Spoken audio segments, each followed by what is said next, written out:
Welcome back. We are bringing you live coverage of the 2019 National Assembly and Presidential election in Namibia.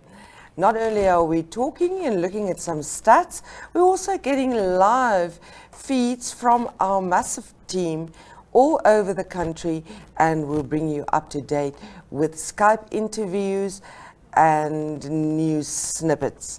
Ashley, if we are looking at the way the political parties have performed since 1989, that is a very, very interesting trend.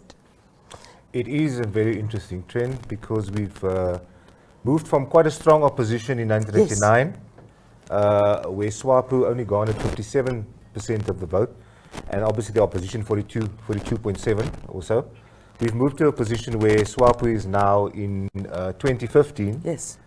Or sorry, in 2014, yes. They achieved 80% of the vote, which is not very good news for opposition parties. Exactly, for democracy then. And if you look at the stats, it seems like since 1989, the opposition's support has basically halved. That's true. I also think if you look back at the first elections, there was a lot of apprehension. There was a lot of kind of fear of the incoming government. Yes. But I think those fears have subsided over the years. They have absolutely subsided. But I also think what is running together with that is, with all due respect, over the years we've had opposition parties come and go, and they've not really managed to make an impact. So your electorate or your voters not quite so sure anymore if it is worth voting for an opposition. Yeah, I also think, besides the former DTA, we've had a lot of parties coming from within SWAPO, or breakaway parties. Exactly, your from RDP, SWAPO, like your RDP, your Congress of Democrats, right, etc. So it's been proven.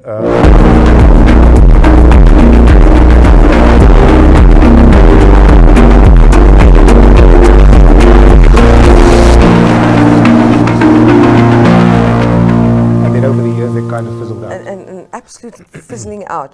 So interestingly, it seems as if the only opposition party that has consistently maintained some kind of support is the former DTA or the PDM. But then, of course, we've got some interesting new players this year. So of course, we were talking earlier about the LPM, Bernardo Swartboy's party. Yes. Also a kind of breakaway from SWAPO, seeing that he was the former Deputy Minister of Lands in the SWAPO-led government. Yes, and you've got your youth view coming in, and then, of course, the independent presidential candidate, which we are watching very closely. Keenly. Yes. And we're about to be joined by Jemima Bucas in the south for a Skype call. Good day, Jemima. Can you hear us? Hi, Jemima. Good day. I can hear you, Jo Marie. Good to see you. Good to see you. Where are you? I'm in Windhoek at the Disability Centre. Okay. The queues are people are growing tired of the long waiting, technical glitches every now and then, and no explanation. Jemima, what kind of technical glitches are there? Early in the morning at two of the polling stations, I remember at Vieta River Hall, one of the voters tried to vote, and his vote did not register at all. So they had to wait for at least an hour to reset the machine to get it started again. And these are the kind of technical issues that we've picked up. On average, how long do you think a voter stands in the queue there? On average, a voter stands in the queue at least for 4 hours before they get to vote. Some of these people have been here since 6 o'clock in the morning, and they haven't even made it to the 100th spot in the queue. That is absolutely unbelievable. And if the queues are so long and the waiting time so long, what is the weather like?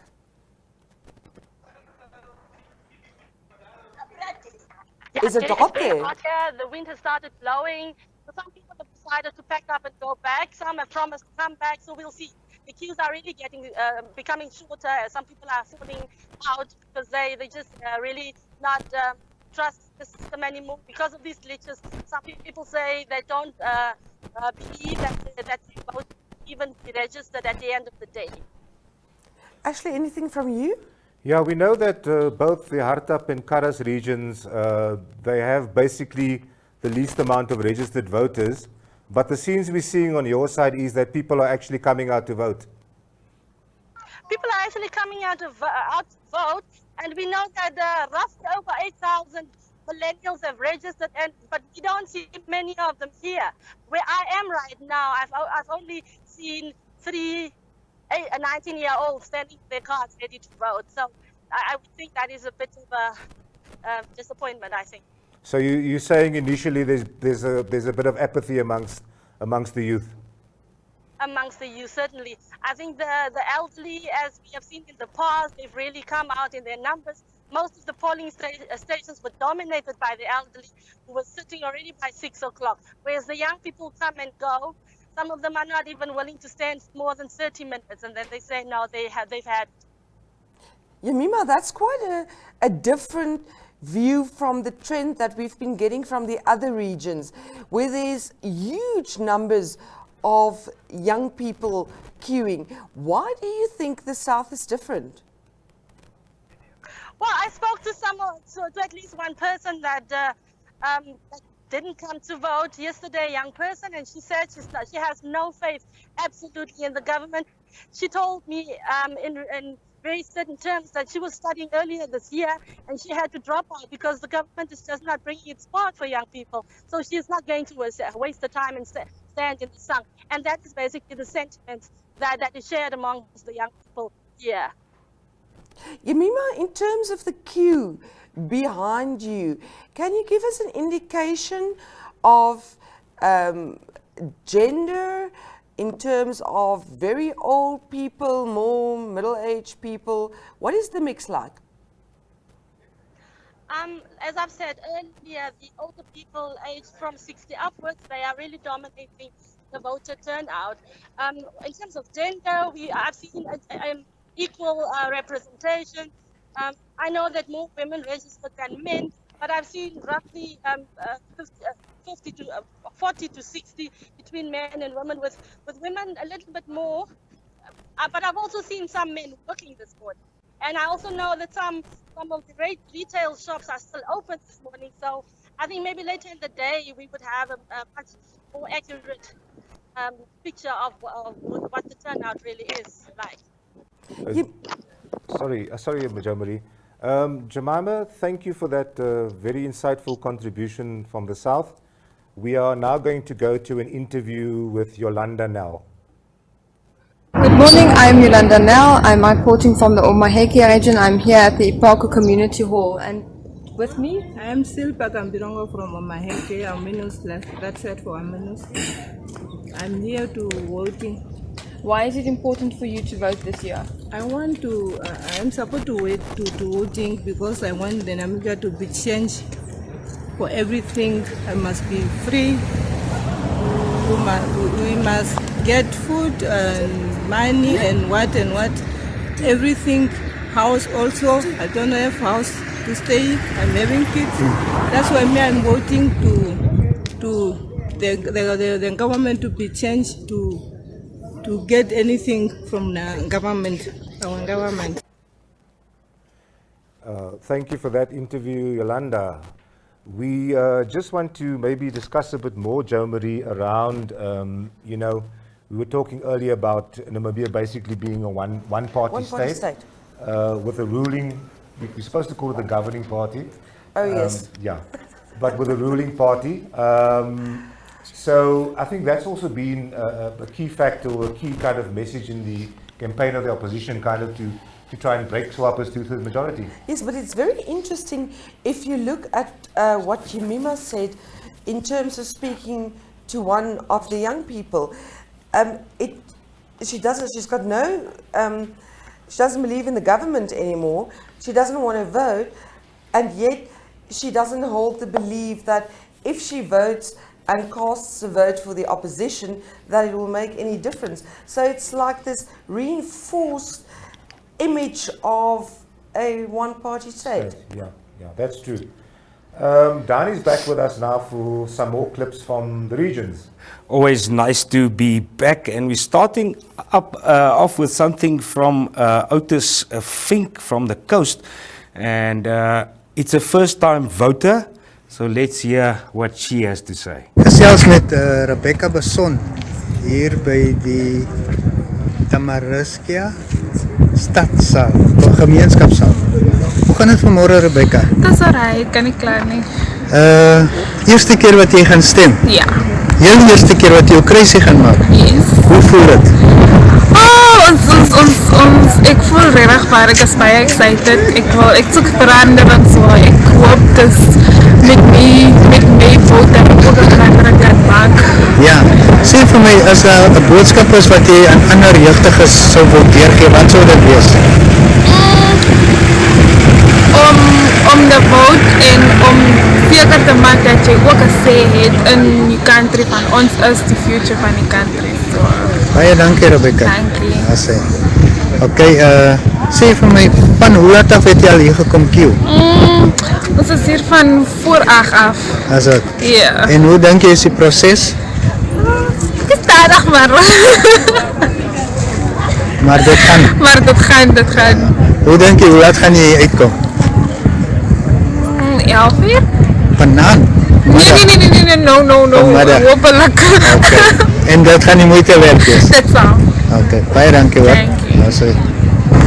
Now, just north of Windhoek is, of course, Okaanya, the garden town, die tuindorp, soos hulle hom in Afrikaans noem. Our journalist there is Tanya Bowser, and we're just showing you a clip here of voting at the Shepena kindergarten.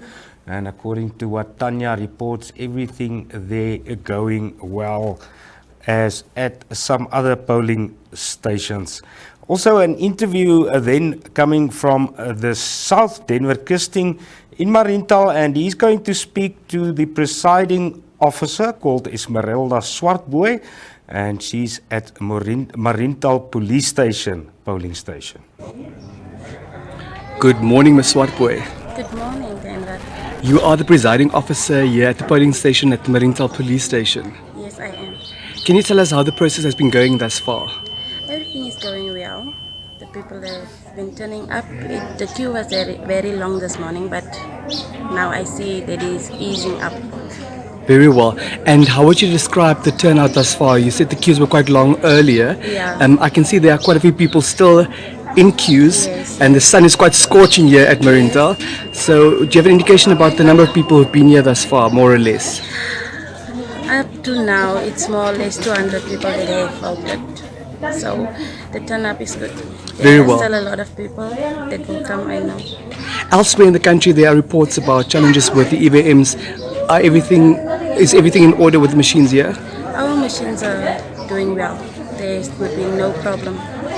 Thank you very much. The Popular Democratic Movement, PDM, they are currently the official opposition, and their presidential candidate, Mr. McHenry Fenani, this morning voted in Goriangap in the informal settlement, and Esther Kamati spoke to him afterwards. Just raise your voice. Okay. How important do you feel the relationships are with the voters even after the rallies have concluded? Well, I always tell my party as a leader that there is always an election after an election. My election campaign for the next election would start after this election result. That's how we are. And we have created a synergy and relationship with the voters. So our party has been consistent around the country with the downtrodden, talking to industries, consulting, knowing the issues. If you ask me any industry's issues in this country, I would be able to tell you at the fingertips of my fingers, because I engage structures of leadership throughout the country. And how would you describe your relationship with the people on the ground? Well, I'm their man. They are really happy that I'm here. They are happy that their president is coming here. And these ladies is just screaming, we love you. So I'm a guy. I guess, yeah, just one final one, and we've been talking about problems at a lot of places this morning, and this they say they didn't receive this one, but I'll quickly tell you, Leandria is reporting from Walvis Bay at the State Hospital that the EVM there apparently fell from a table, etc., and they were trying very hard to get it going again. So the queues got quite long, and people were asked to rather go to a different polling station, and they also told people that it's for the state patients that's in the hospital to vote here, etc. So I'll follow up with her if that issue is sorted out. But from my side, back to you. I can't think that they'll be very happy if I stand in a queue to vote and I've been standing there a couple of hours and then they all of a sudden tell me to go to a different polling station. Won't be very happy about that, and you, Ashley? Well, at least it fell from a table, not a trailer this time. So we'll be back after these stats.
to be back.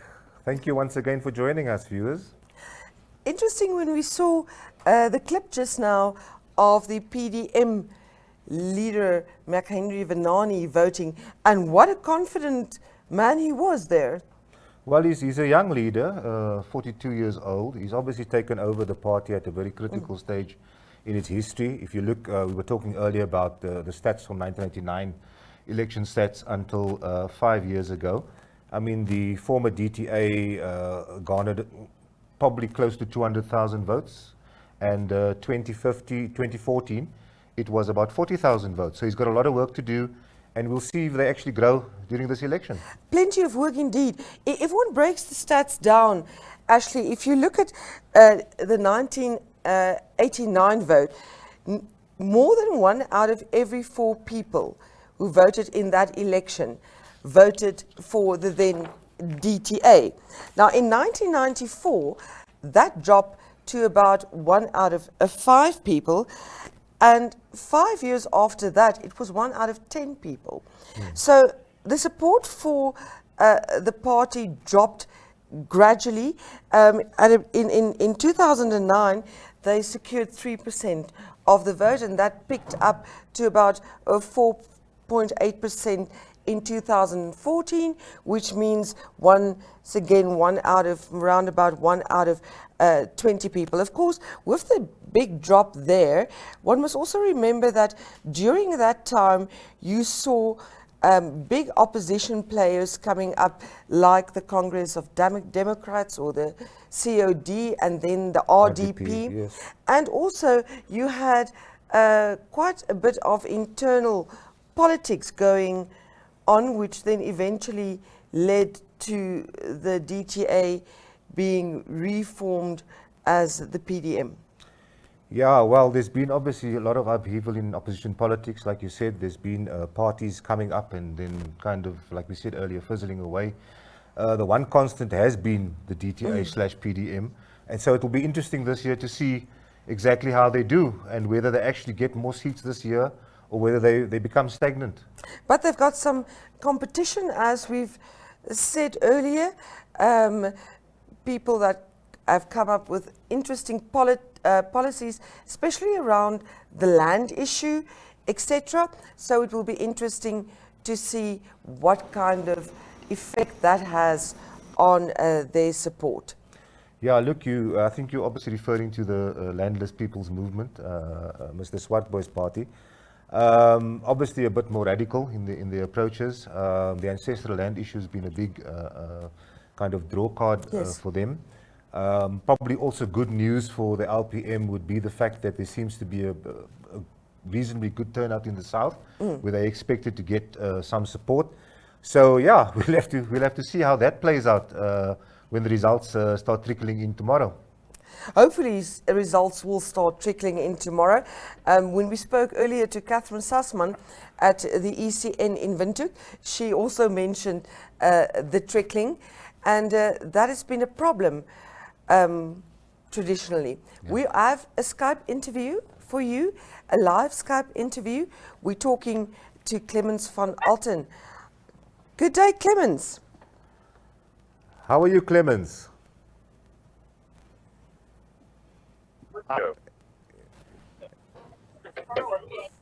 Clemens, where are you calling us from? Hi, John Marie. I'm calling you guys from Olympia at the Namibian Institute of Public Management, Public Administration and Management. They've got a polling station. One of the, well, I would say it's not as long as a queue as others, but it does take like stand here as long. Clemens, can you show us a bit what's going on around you there? Show us via the camera what's happening. Absolutely. As you can see, people have made themselves a little bit comfortable. Some have brought their chairs, some have got umbrellas. There's also a gentleman here making sales with his ice cream. It's a business opportunity of this. But otherwise, it is very well. The people are actually well-spirited. I haven't really come across angry about the waiting time. It does take a little bit longer, but I think most of the people are in very good mood and not very frustrated. And the senior citizens do get put before the line. They are allowed to pass the vote to others. So that also is definitely. Clemens, have you heard of any problems at that polling station or any of the others that you've been with? Well, I've been at 3 or 4 polling stations this morning. There, everything has. Yeah, was at the MTC headquarters. They started right on time, 7 minutes. The Prime Minister was there at around 8 o'clock. I was also at the Ours Hills Retirement Village in Namibia. They also started on time. I asked a couple of people waiting in line there, and they also said, everything is running well. Everything is running smooth. They have not been having problems. Obviously, some people are waiting 2-3 hours. But I guess it's just the time it does take. So. Clemens, have you spoken to any people at the polling stations? And if you did, what kind of issues are they talking about that might shape their vote? Well, so far I have not really asked anybody what issues they so, well, here and there are people that they do definitely want to change, and also the corruption headlines over the last couple of days, they also did make a difference in beginning to cast their vote today. But so far, just want to exercise their democratic right to vote, and yeah. Thank you very much, Clemens, for bringing us up to date there. Get an ice cream. It looks hot out there. Bye. Also, it's just been reported, Ashley, from Tanya Bauze. She's, of course, at Okahanya. Now, she reports that there are people who are saying that once they go into the polling station to vote, we've shown the video of the voting machine a couple of times this morning. Now, for the party that you want to vote, you're supposed to press the button that are next to the party logo. Yes. And apparently when you press that button, the button doesn't light up.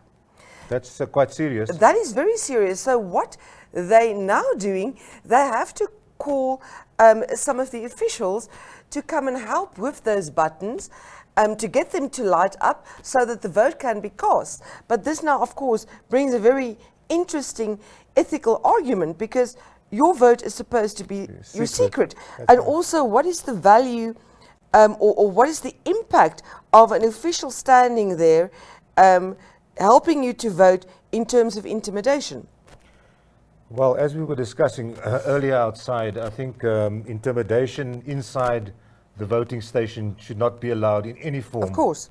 And of course, if you've got somebody standing with you at the machine when you're supposed to be casting your vote, it could actually have an impact. It could. It could have an impact. So, especially when you're more insecure voter, your younger voter maybe, your older voter. Yeah, it might be an uncomfortable situation. Yeah. We're taking a quick break and we're moving back to some stats.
got more news from Cattle Country.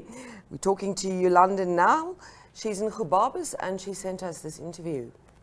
Good morning, I'm Yolanda Nel. I'm reporting from the Gubabis municipality here in the Omaheke region. So, what is your name? My name is Shoza. And why did you decide to vote today? As for me as the youth, I just decided to vote for change, and just to bring up change in Namibia. So actually, my voice has to be heard. And what changes are you hoping to see after this election?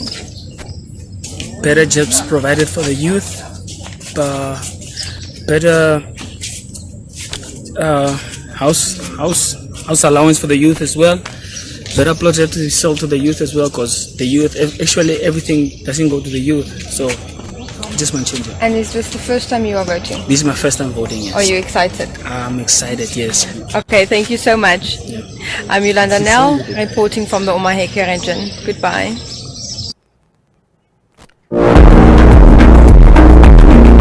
The youth about the election?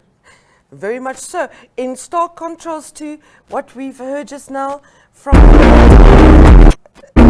the south, where she says young people are getting fed up and are actually taking their things and leaving queues and saying that they can spend their day better. So yes.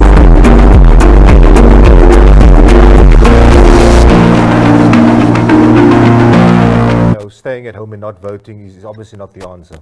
It's not the answer at all, although it's also a type of vote, since we do not have the capacity on the voting machine to spoil your vote. Yes. So you do have the stay away vote that also says something. A very important area that we're watching, of course, is Katatura Central, and we've got a Skype interview there from our girl on the ground, Esther. Hi, Esther, can you hear us? Hi, Esther. Good day. Yes, I can hear you perfectly, Jo Marie. I'm well. How are you doing in studio? We're very well. We're nice and cool. You seem hot out there. Yeah, I can tell you it's most definitely hot here in the Katatura informal settlement, but that didn't stop many of the voters from coming to the various polling stations. If you can see behind me, there's a very long queue of people still waiting to vote. Some of them have been here since the early morning hours and are still here. And along with me, I have the presiding officer, Andrew, who's going to tell us more about the process here in Koreaga.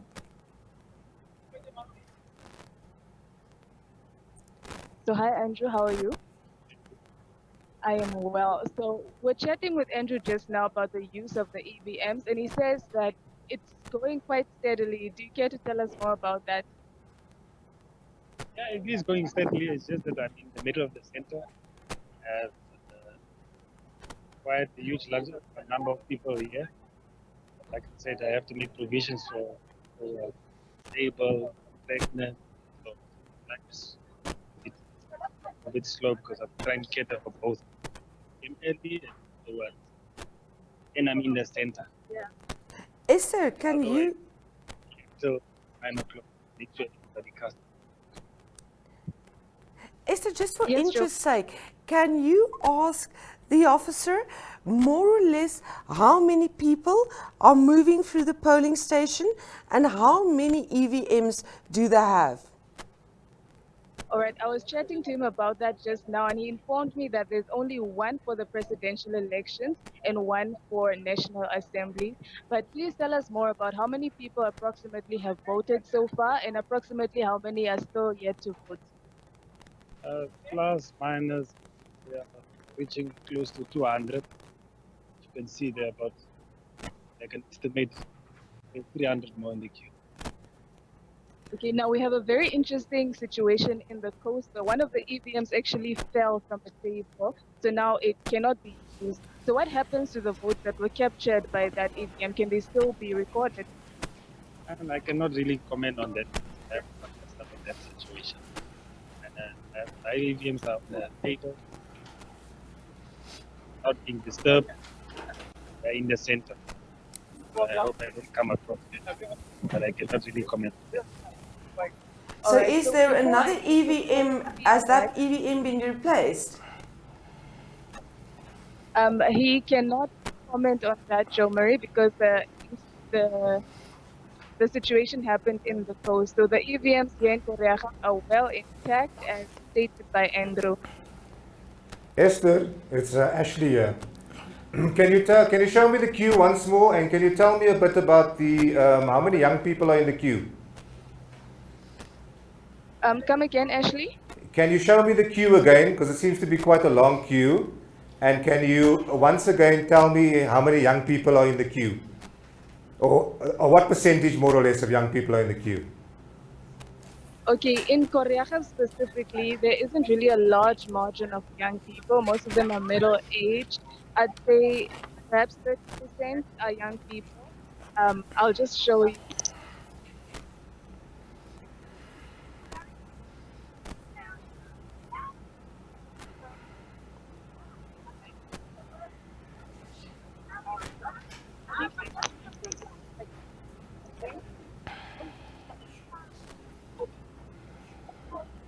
And they say there's more or less about 300 people in that queue, and that about 200 have moved through the polling station since it's opened this morning.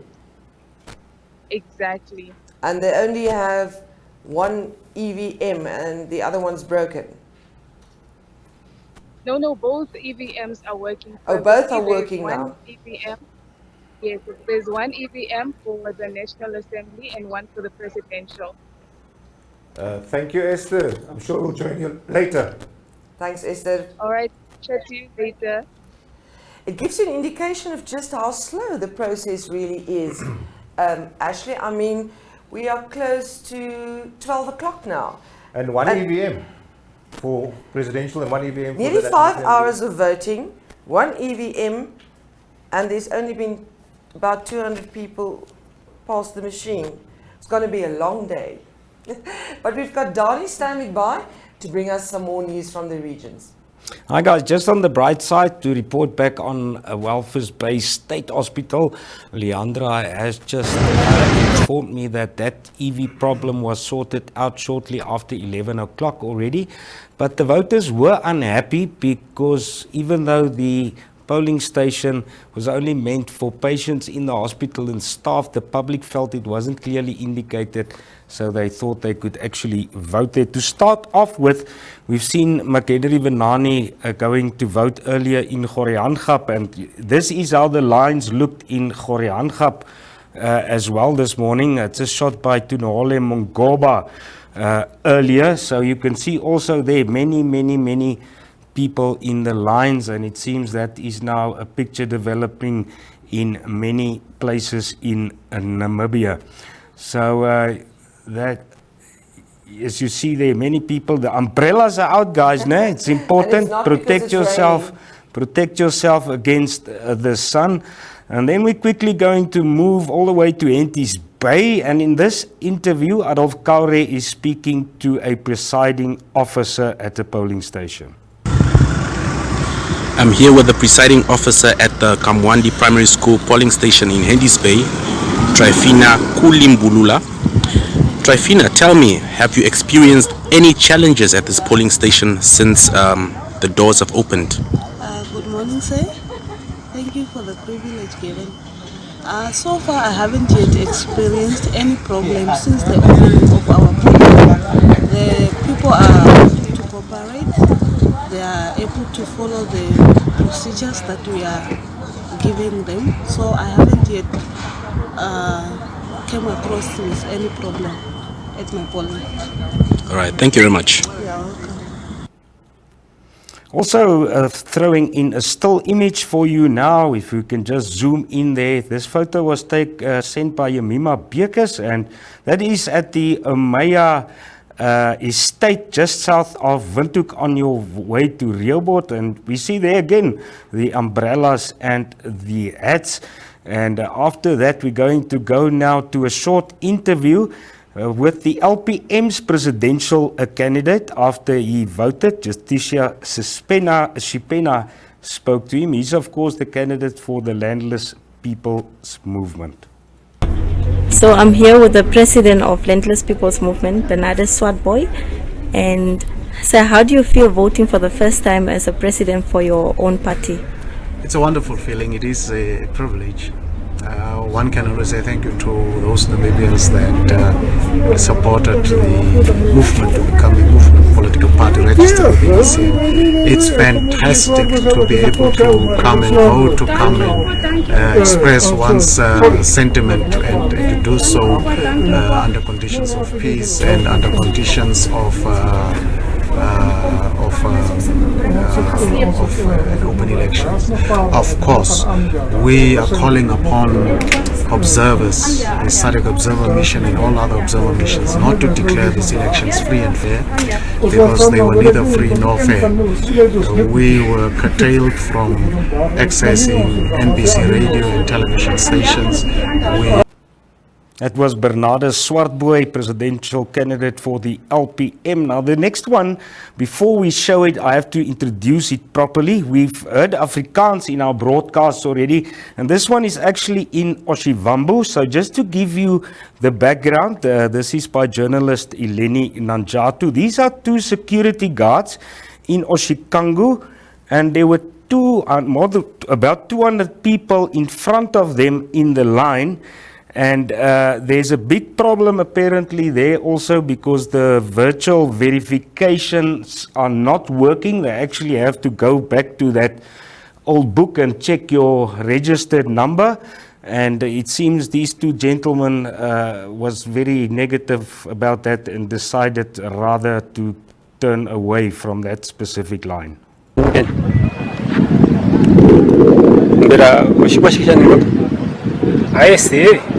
Isto é a po 6 na jage poxa dia tu cara molaina sa tu monone ku cha fimbotali popo na tukafika mipenya molaina etu cha shomorwi longa ya po tu cara molaina ofsa po polisi mwete ya puseta mono ku cha ai paife itakan na mito yenyu mu ya mo pe fimbweri shune yeke molaina sa tu monone ku cha turu kala molaina cha fimbweri tu ai po atu tameke po faifa itatu turu kala molaina fimbweri la po para tukafutepo katunange befatu atu ya igashi na mironga na somo atu likatuna kuja atu rongepi sashinge ndanga ndako fakironga kui ni nale andika ni fasha andika shamu umyapo ponga pimbera peapo po 6 kompi manga punano ifikepe manga mtu komesho kuna anu ndo mafira valina sharwa okay paife mbere shitanja pambero muka pen paife tatuja patege ndanda kwa fatu kafuda uponga ho hororo liwe kene nambiranga ho shara uchange ngengene mongura pamwe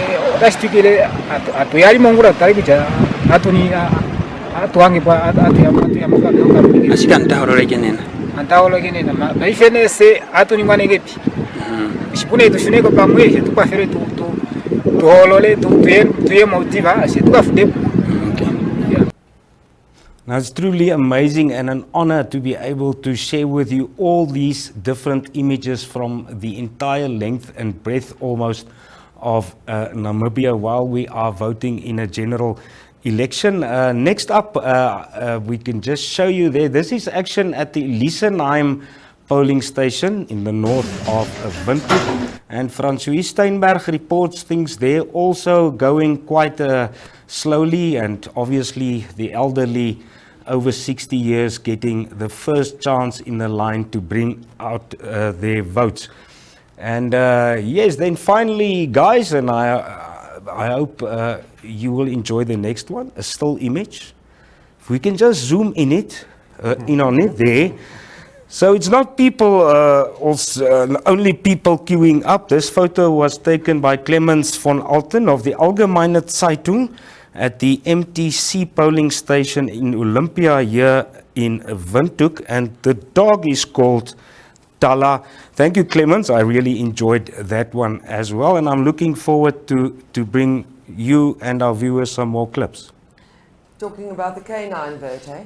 Yes, but they are not registered, and they'll have to get special voting machines for the paws. Ons vingers is daar 'n bietjie kleiner. Thanks, guys. Donnie, before you go, I have a question. Maybe you can just help us a little bit with that. Refresh my memory. At Walvis, there was also an EVM that fell. Yes. Yes. Now, there's also one that has fallen in Katatura, where Esther was. And she spoke to the presiding officer there because they couldn't get this ATM to work, EVM. They couldn't get this EVM to work again. And she wanted to know from the presiding officer, if that EVM is totally broken, what happens to the votes? What happens to the votes? He wouldn't answer her. Do you perhaps have some kind of indication of what they will do?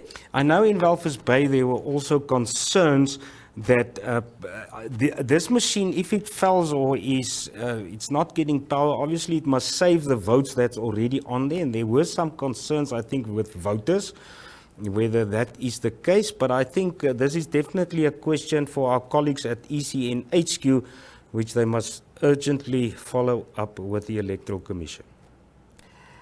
And that's that from Dawn for now. Thank you very much. We're taking a quick stats break.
afternoon. It's just after 12 o'clock. I am Ronel Rademeier. With me, my colleague Frank Steffen, editor of the Allgemeine Zeitung. We will be your hosts for the next 3 hours, Frank. Yeah. Quite some time. Okay, 5 hours of voting have been done this morning, and Namibians have 9 hours left to cast their vote today. A busy program in the next 3 hours, Frank. At 1 o'clock, we're going to introduce you to a host here in our studio, Dr. Andreas Vogt, and he's going to talk us through to the history of democracy way back to the ancient Greeks. That will be an interesting one. Yeah, I think I'm looking forward to it because he's obviously quite knowledgeable in that field. Yes, absolutely. But before we switch over to watch some interviews with our colleagues out in the field, Frank, during this session, we will also focus a bit on authoritarian systems, which is quite interesting. The Democracy Index, the 2011 Democracy Index of the well-known Economist's Intelligence Unit, says that of the world's population, only a few really live in democracies. The rest live in authoritarian states. China alone accounts for 51.3% of people not living in formal democracies in this world. And that makes sense, seeing that they're obviously the biggest part of our population in the world. So they're likely to have a huge chunk. But I still think that most of the countries, at least, are not living in an authoritarian state anymore. I think those are the numbers, really. Yes, as you would see here on our information sheet, elections have become almost universal now. Yeah, it's obviously a big thing already. These days, people don't waste much time anymore. It is a tendency to want to be part of the whole decision. So in country after country, people have risked their lives partly to actually call for free elections. And we've just recently had the big EFN prize giving here in Windhoek, you will remember. And then we saw from those live reports there, and earlier in the year in Scotland, a couple of guys spoke about it. There are still people out there having to risk their lives to actually insist on what we think is everyday life for us. So we moan about a few EVMs that fail. Those people don't even have a chance to approach an EVM. So yeah, it is free elections have been held in all but 5 countries in the years 2000 to 2012. So clearly there's more to democracy than elections. But elections are among its most visible elements, and they have become almost universal. Interesting is that of those 5 countries, 3 are in the Middle East: Qatar, Saudi Arabia, and the United Arab Emirates. And we know what we've heard from our colleague, our journalism colleague, Safa Al-Ahmad, who fled Saudi Arabia precisely because of this authoritarian state. Yeah, I think that's what I was now. One of my biggest problems there was that on account of misinformation, and we so often talk about fake news, we actually live with it in our country all the time. And I think she clearly illustrated what fake news does when the government actually becomes part of the fake news, because that's what they seem to specialize in. Where they keep on accusing people of doing something wrong, turning facts against them, while these people often don't have the same access to information, not the same access to technology to actually really make a stance and go against these things. So one thing that we do have in Namibia is press freedom, and yes, we have our faults, and government doesn't always agree with us, but generally at least we can open our mouths, we can complain, we can talk to people, and government by far and large still listens to our complaints. So I think we should never underestimate what we have in this country. Safa made it quite clear that she and her family goes through a hard time with this. You're quite right, Fran. I think it's time for an interview now. Yeah, I think what we're doing now is we're switching over to interviews which Erwin Leuschner had with Chief Hone. And then there's a further interview at the Roman Catholic Hospital, which was conducted by Octavia Tsibes. Wat is uw naam? Mijn naam is meneer Amingo Honep, die persoon wat in beheer van die dorp is. Van Oeisdorp? Van Oeisdorp, yes. Alright. En het jy al gestem vanoggend? Ik heb vanoggend gestem, ik heb mijn democratische recht uitgevoerd. En hoe voel jy oor die EVM's? Die EVM's is toch, hoe moet ik zeggen, dit is user-friendly, dit is makkelijk. Enige persoon kan het verstaan en kan gebruiken. En dit is ook een beetje vinniger. Alhoewel daar bohaai is oor die geheime of wat ook al wat betekent lee, maar voor die gebruik voor enige persoon is het baie makkelijker en smooth. Ik verstaan, ja. En toen je gestemd hebt vanochtend, hoe was die proces? Was het makkelijk en vinnig? Ja, die proces was baie makkelijker en vinnig geweest. Ook die oude garde wat laat gekomen is, of die voorrang gegeven om vooruit te gaan. En hulle is stem te gaan uit te voeren. Die krepelmensen, die mensen wat disabled is die eerste prioriteit gegeven om te gaan stemmen en zo aan. Ik zie, ja. En die turnout, hoe voel je over die turnout? Dat is nog niet baie mensen.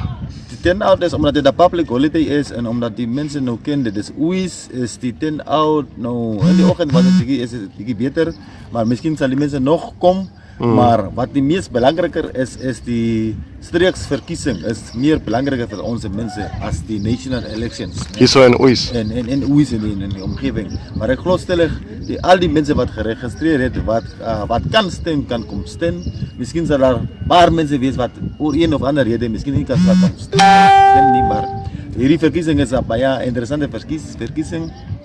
Oor die dingen wat in die land gebeurt en oor die competitie wat daar zo is, zo ik geloof stellig die mensen kan komen stemmen. Ja.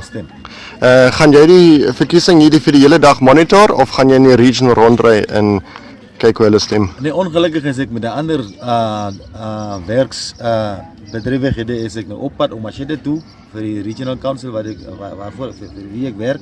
Zo zal ik niet die hele tijd hier wees nie. Maar ik is nou op pad om machine toe om voor die regional council bij die agricultural expo iets te gaan doen aan de kant. Ik zie, ja. Ja, die regional council se werksgeleenthede en die toelendes en zo aan te gaan verkopen en te gaan verredelijk aan die gemeenschap van Omashede. Ik zie, ja. Nee, is recht. Baie dankie. Baie dankie. Okay, I think it's a good decision to take your votes and to cast your votes. It's these days that we want improvement in the country and we want changes. And actually, as youth, we want to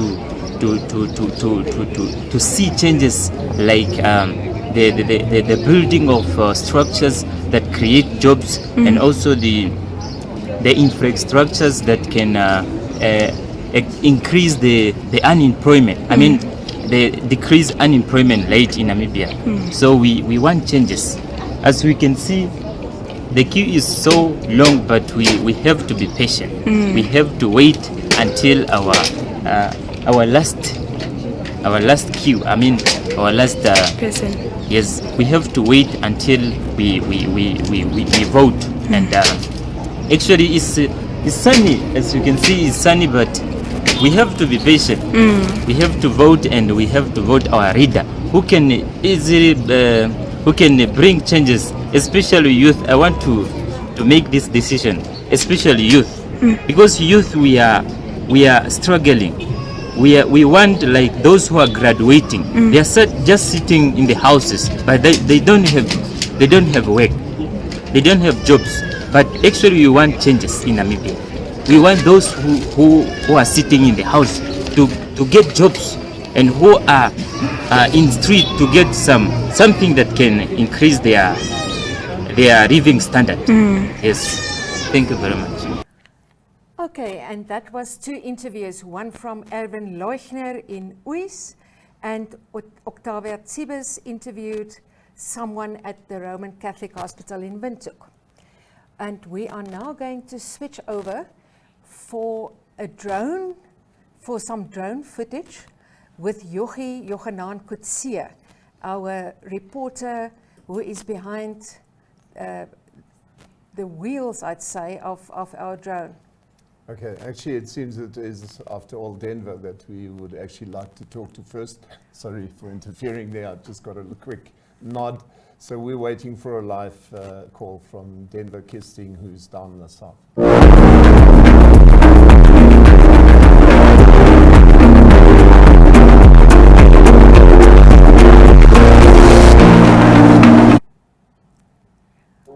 Hello, Denver.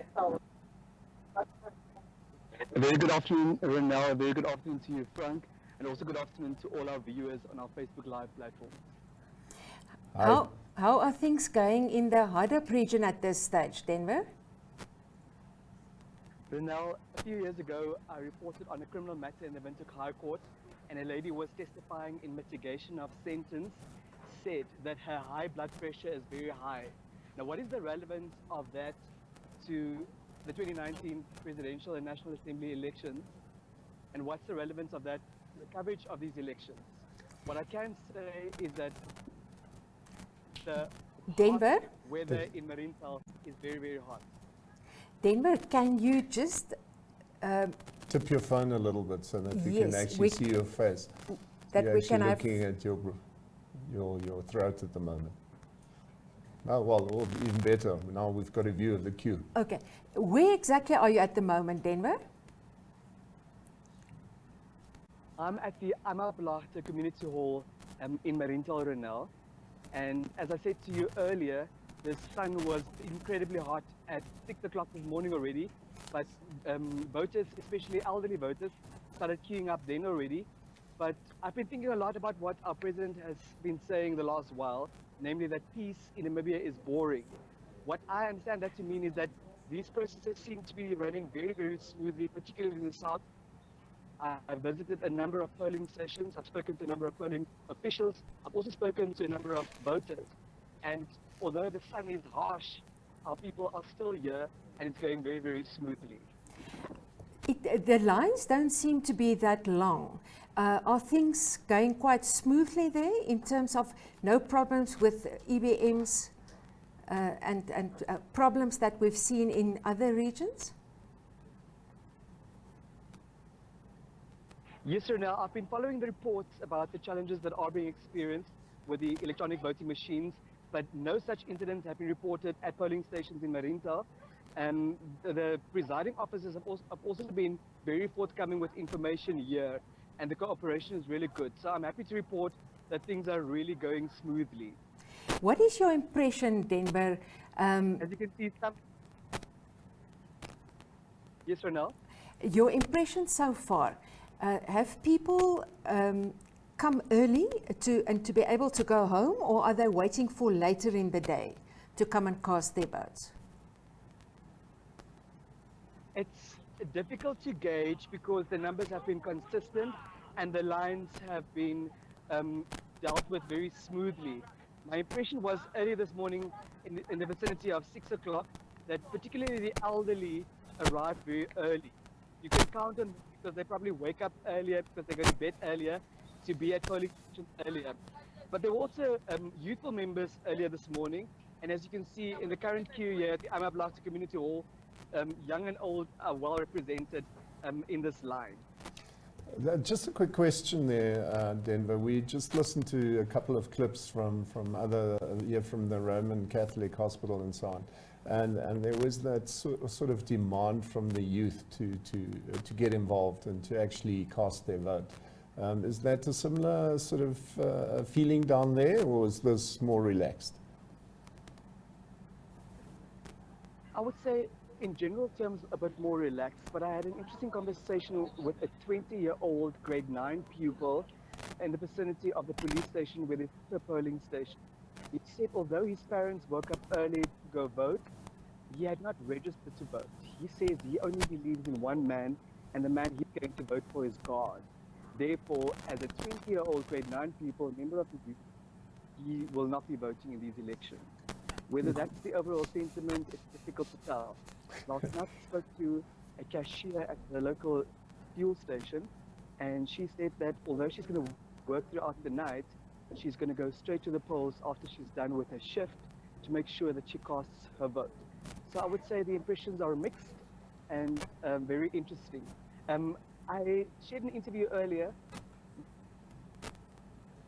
with the presiding officer at this polling station. I don't know whether you guys can see him. Very well. Since we spoke earlier this morning, how would you say the process has been going? Been a bit hectic. Few of the people don't know how the ABF works for the whole people, but so far so. Yeah. And any glitches with the devices? We seem to Thank you very much and best of luck. Yeah, we There you seem have to it, be Renel, losing a and bit in of front. sound there. Yeah, that is quite a concern, Denver. If people are about to vote and they are standing in front of the machine and they are not certain about what to do next, that is a big problem. Yeah, I think actually and just to come in there, obviously Denver, what was quite interesting is Theo Muyoro the other day actually compared it to a calculator. And I think the officials would be well advised to explain to the people that don't be afraid of it. If you can work a calculator or a cell phone, you're likely to be able to handle this thing.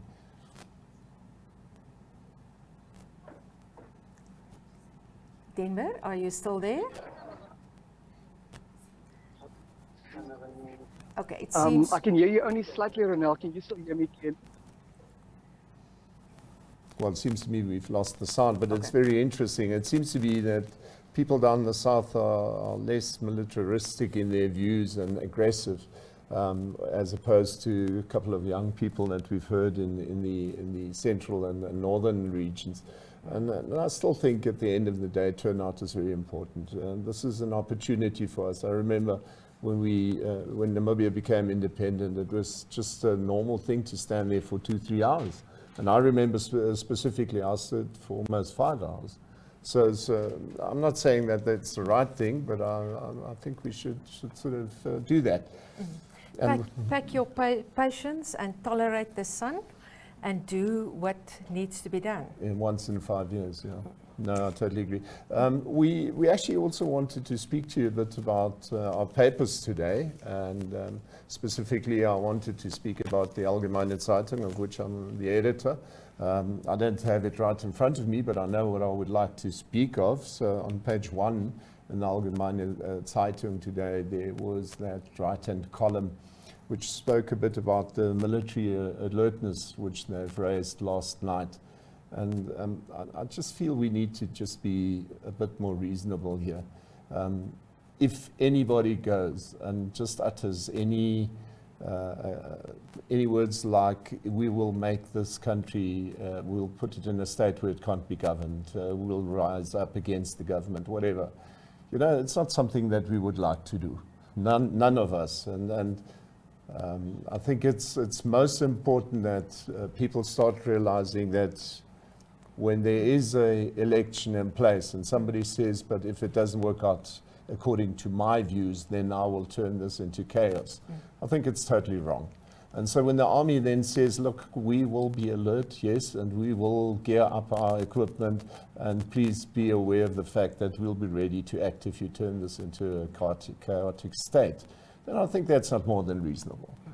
Well, the head of police, Lieutenant General Sebastian de Tunga, said in an interview with Nampa that he's actually quite upset about the rather large deployment of military people in the country. He doesn't seem to think that there is any real threat.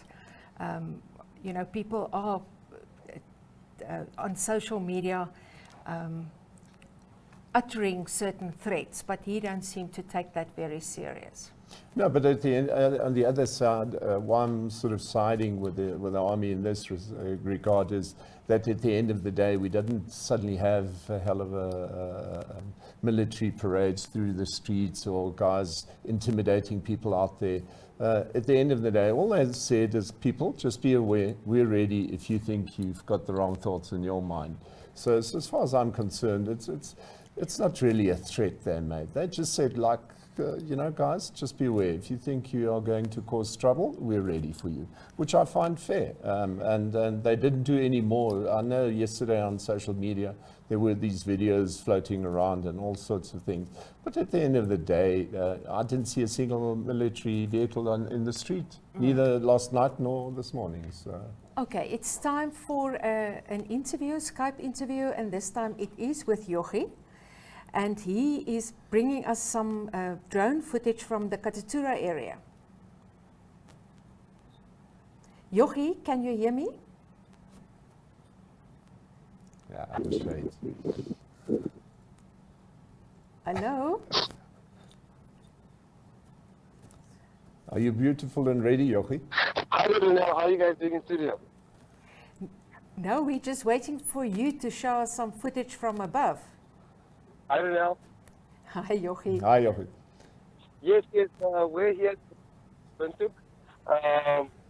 Yeah, the streets, there's a lot of buzz happening, and yeah, so if we start off Havana, took a look at polling stations, 1 year shopping center near Yusuf, and then another one, yeah, one in the Moses Garwe, and then the other one was at Havana Primary School.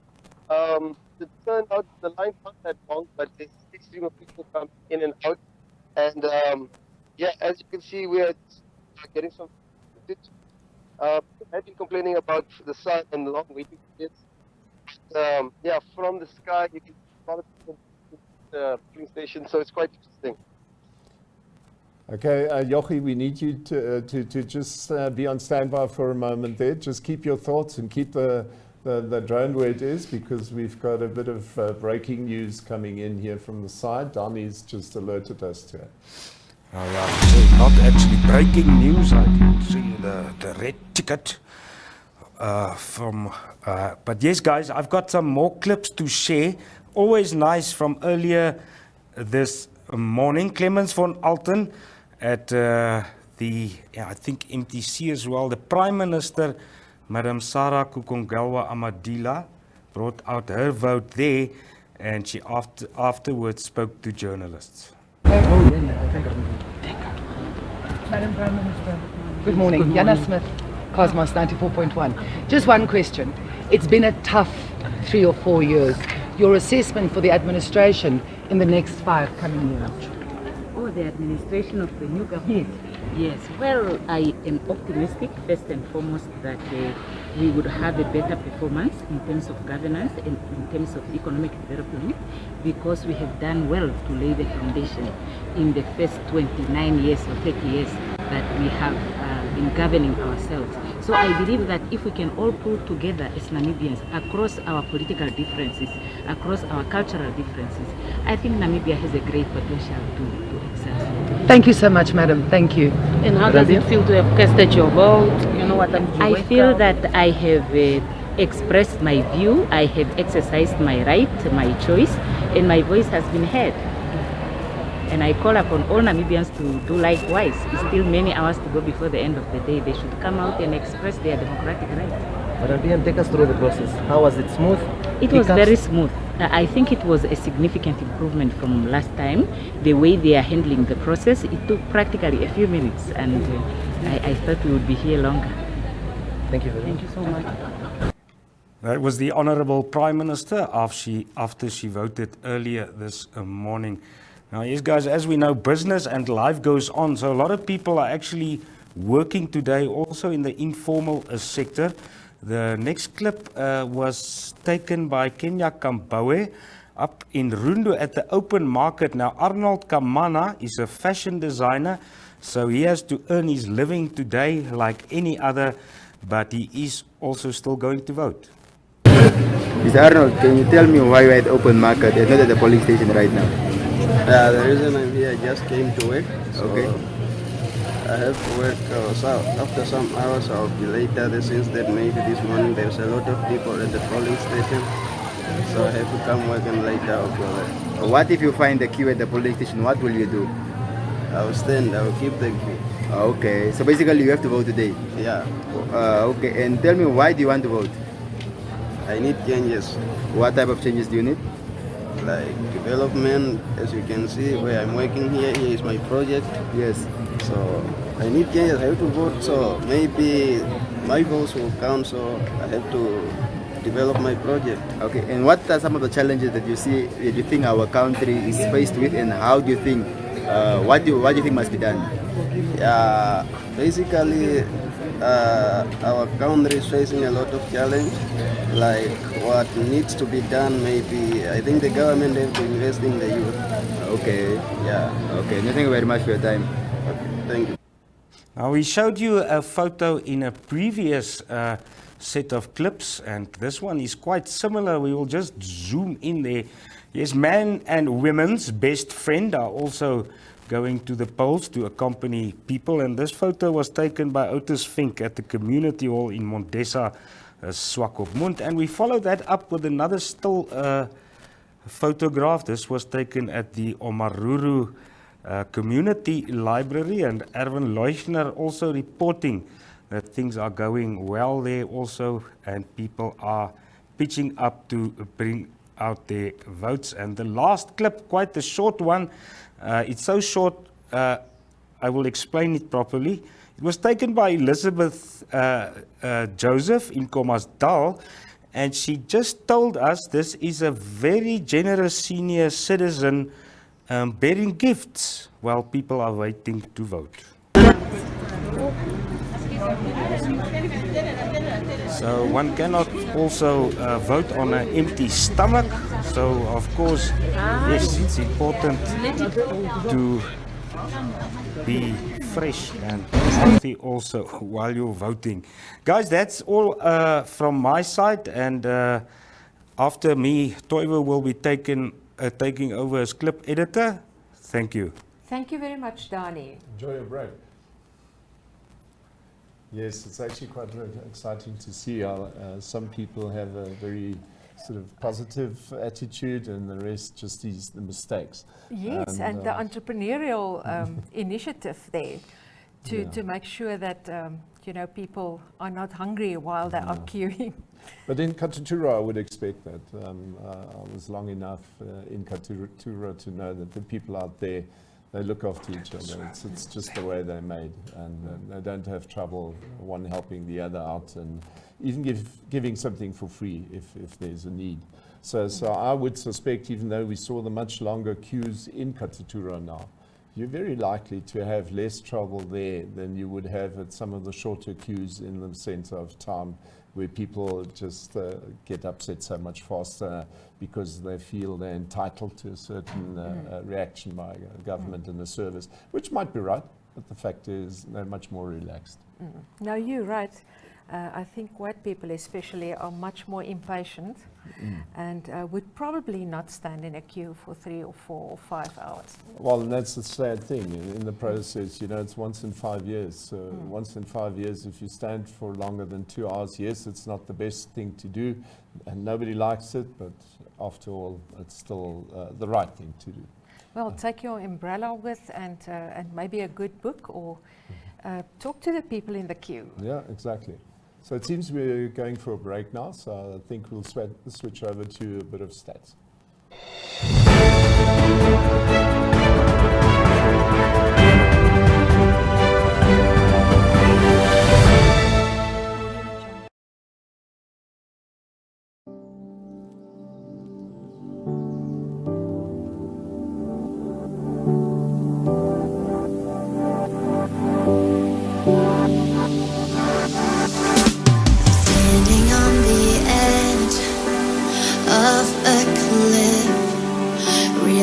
There must be more to life than this. Reaching for the stars, traveling so far, like a dragonfly, from my hand, from him send me tonight. I run away.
And we're back. It's 12:35. Interesting news that we've just received from our reporter Esther Kamati at Goriangap, a voter that pretend to be disabled to get in front of the row. But yes, he was caught out. And no, he was actually not caught out. He ran off after he'd voted. So guys are getting very... ingenuity there. So, yeah. Yes, Frank, we were discussing elections and that it has become almost universal now throughout the world, with only 5 countries that between 2000 and 2012 not having had any elections. Your thoughts on that? Yeah, I think if I think back of when I was a young boy, it was a given that if in South America you had elections, everybody knew there was some bungling going on, and Africa was disqualified as one of those countries where these things never happened. And if you look today at South America, yes, they've got their troubles, but at least they hold their elections. And in Africa, it's been on the increase ever since. And so some people always tend to be negative about what happens and what didn't happen. But generally speaking, in Africa these days, election is part of what we are and what we do. And yes, in some cases it might not be the right thing yet, and it doesn't work 100%, but generally speaking, it's quite good. Okay, good. It's time for another Skype interview, and this time...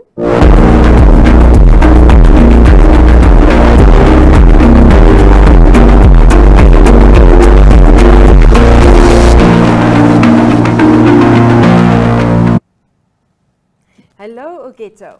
Morning. Afternoon. Good afternoon. Good afternoon. I'm Frank. Where are you currently, Ogeto?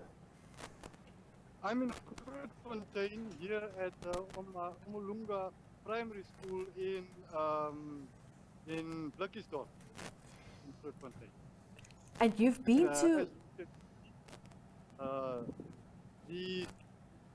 The people are queuing here, but everybody is very orderly. And wait, there's a nice friendly atmosphere, and things are well under control. The voting process is taking quite some time, but everybody is exercising. One of the younger voters, Mr. Joel. How are you? You came to vote for Ken. Is it the first time you voted for him? For the first time. Excellent, excellent. And has it been a long wait? Yes. But you are still determined. I'm still determined. And do you have any message for other people who might still be considering voting today? Yes, they must come and vote for it, and it's meaningful. It's meaningful. Yes. Thank you very much, Joel. Thank you. Okay, we wish you all the best. Thank you.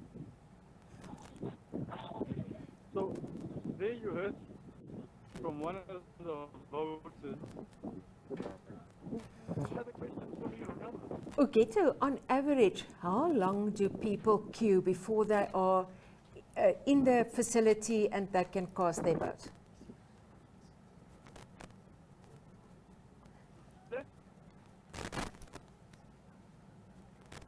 Hello, Ugeto, can you hear me?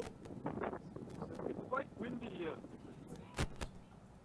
Yes, you're coming back now. Okay, my question, how long on average do people queue before they are inside and can cast their vote?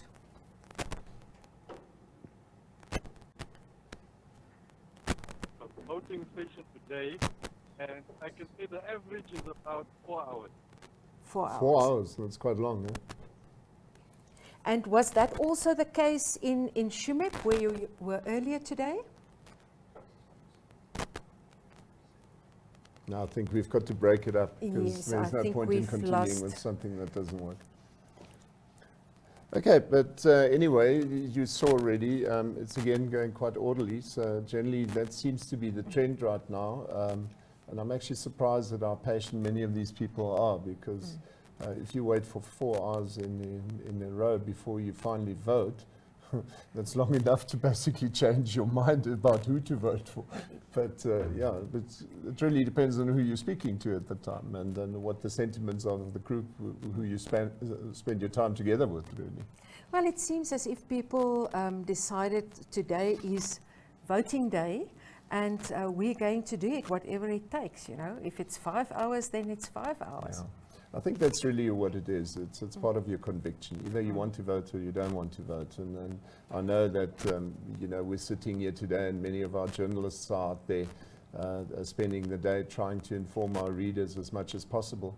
And one of the biggest concerns of my staff was, but when will I have time to vote? So clearly it's not only out there, it's everywhere. Yes, yeah, we still have to go and vote, Frank. Yeah, true. But first we must finish this, and then we have a paper to put to bed exactly. before we can think of casting our votes. Well, we've got time until 9 o'clock. So. We're now ready to take a clip from Yolanda. Yolanda Nell is in Gobabis, and she will tell us a bit about what happens there.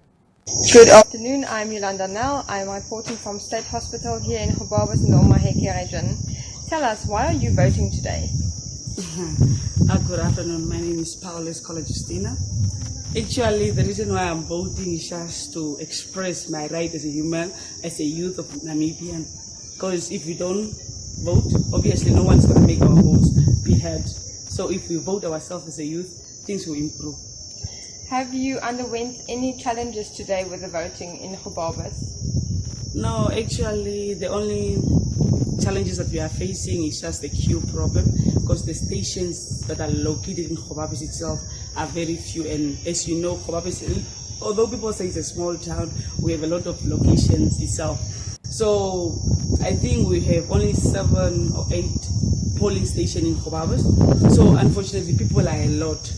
So the queues are very long. So like some of us have been standing, waiting since morning for voting, so we are still waiting. Well, I hope you don't have to wait too long anymore. Thank you so much. All right, thank you. This is Yolanda Nell. I'm reporting from Gobabis. Goodbye.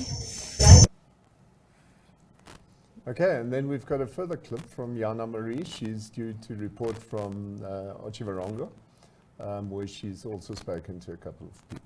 My name is Frankilde Nambanja and I'm in Ocho. I came to vote today for change.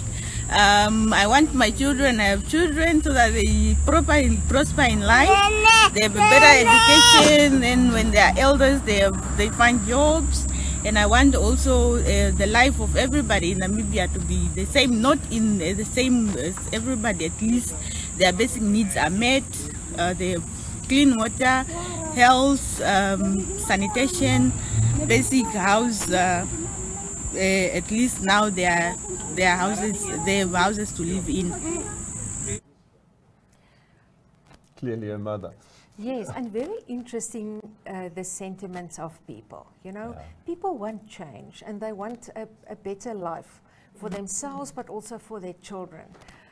Better housing, better access to health facilities, and then also interesting the youth, you know, how adamant they are for things to change. But it always reminds me when President Geingob took over newly in his office, which is now almost 4 years ago, or is 4 years ago, and when at one stage he said to one of his ministers, you know what, it doesn't matter how well we do and how far we go in life and what we improve or don't improve. At the end of the day, the people will always want more.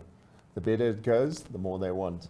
That's part of political life, I suppose, and he probably makes peace with that sort of assumption to some extent, but at the end of the day, the people out there say, but guys, you need to move on. We're moving on. Well, I think it's part of the human condition to always, you know, to aspire to something better. Yeah.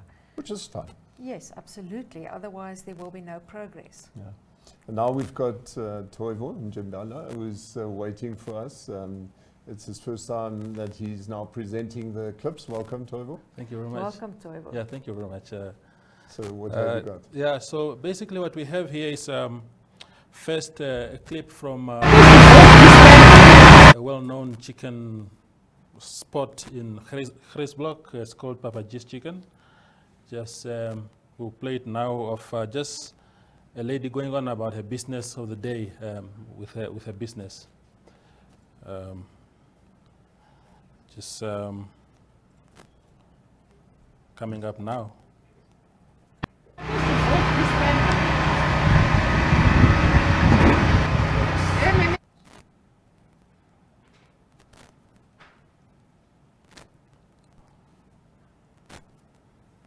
No time for voting, only for work. Okay, and secondly, then we have Ogeto Greg. I'm sorry, the previous clip was from Esther Kamati. This second one is coming from all the way from Grootfontein. Our colleague Ogeto Greg speaking to Mr. Reggie Snyders, also there in Grootfontein. Stel jezelf voor alsjeblieft. Freddy Snyders. Aha. Waar is ons nou? Grootfontein Bibliotheek. Aha. En wat komt doen hier, meneer Snyders? Kom stem. Oh. Je hebt al voorheen gestemd? Ja, van het begin van de eerste stemmerij af. Aha. Dus ik stem nog elke keer. Elke keer. Wacht je al lang om te stemmen? Ja, dat was zeker nog al 2 uur. 2 uur. Maar je is vastbesloten? Ja. Oké. Hoekom is het zo belangrijk? Ja, ze wil iets zetten in het land. Ze wil iets hier in het land. En het is nodig om te stemmen, een voice te hebben. Een stem te hebben voor de toekomst. Ik zie. Heb je een boodschap voor de jonger mensen? Ik zou graag willen dat allemaal moet stemmen. Dat hulle regtig hulle stem uitbring en moeite maak. Want het is juist hulle wat die toekomst van ons land vorentoe. Baie dankie. Hulle hande het. Ja. Baie dankie. Alle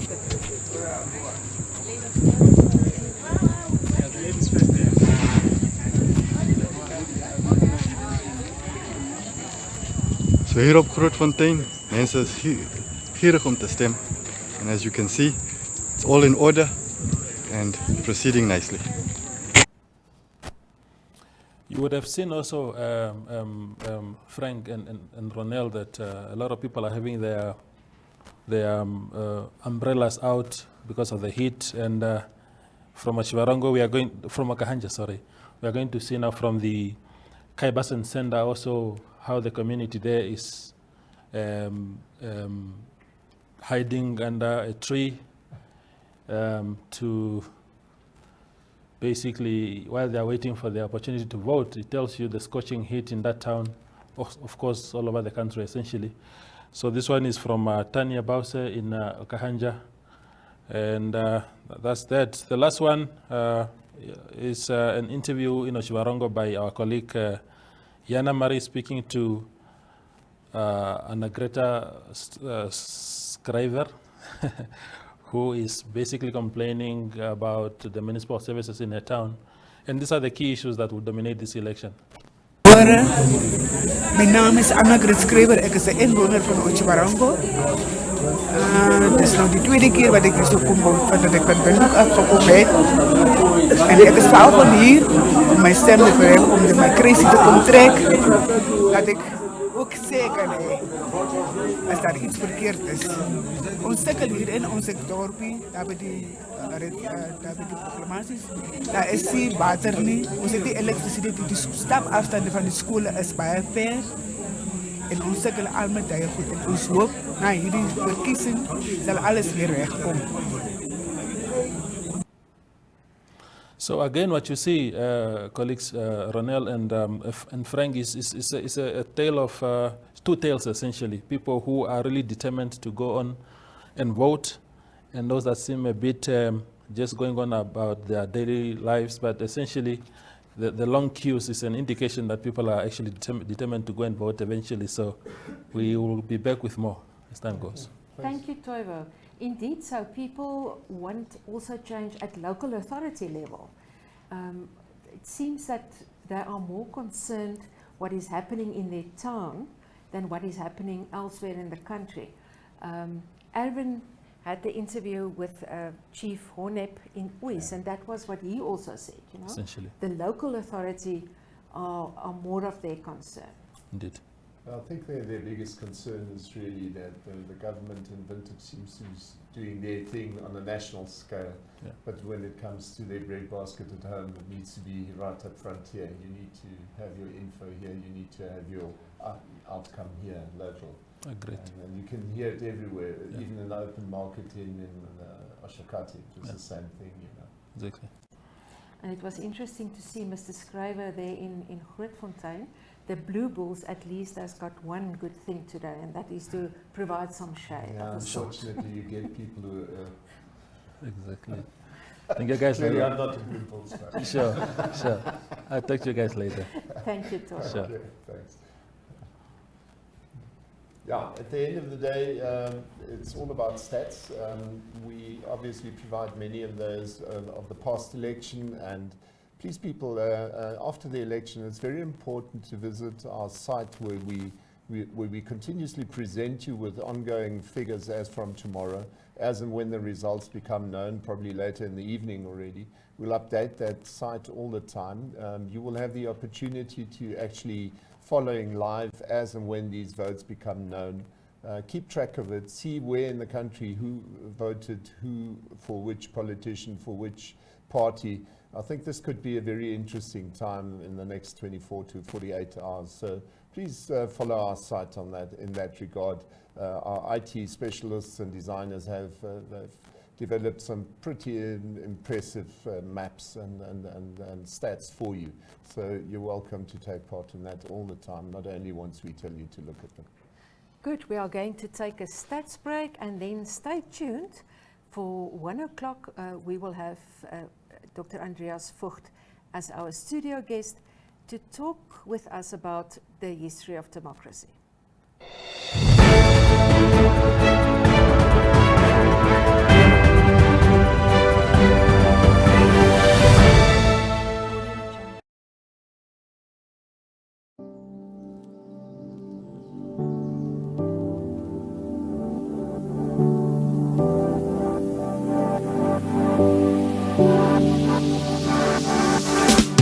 Standing on the edge of a cliff, realize there must be more to life than this. Reaching for the stars, traveling so far, like a dragonfly. Just grab my hand from heaven's end. With me tonight, I run away.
reaching for the stars, traveling so far, like a dragonfly.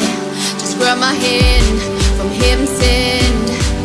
With me tonight, I run away.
There must be more to life than this. Reaching for the stars, traveling so far, like a dragonfly.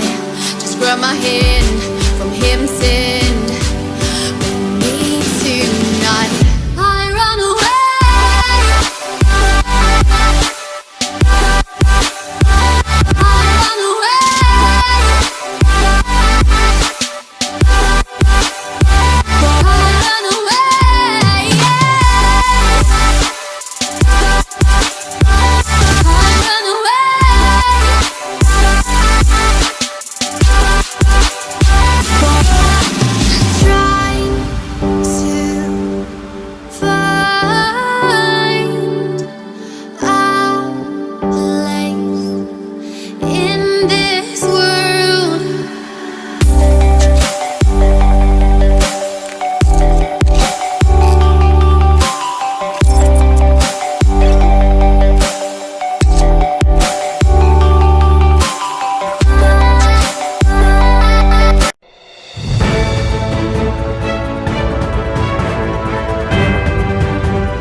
shortly after 1 o'clock. Welcome back in the NMH studio.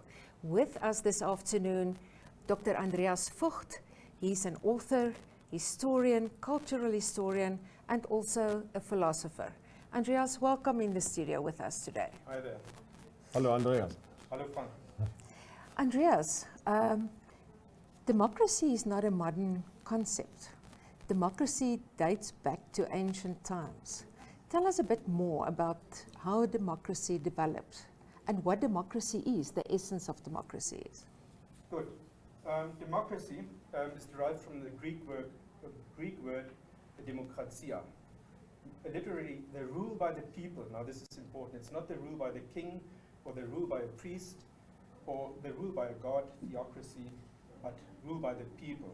And it's a form of government in which the people have the authority to choose their governing legislation. Now, who people are and how authority is shared among them are core issues for democratic development and the constitution of the body politic. Some cornerstones of these issues are freedom of assembly, freedom of speech, inclusiveness, equality, membership, consent, voting, the right to life, and minority rights. So already we have a catalogue of issues that we nowadays take for granted, but which have not always been part of politics. And democracy has actually developed to give attention to these. Generally, you find two types of democracy. Either you've got a direct and representative democracy, where everyone chooses and contributes, and then you have a representative democracy.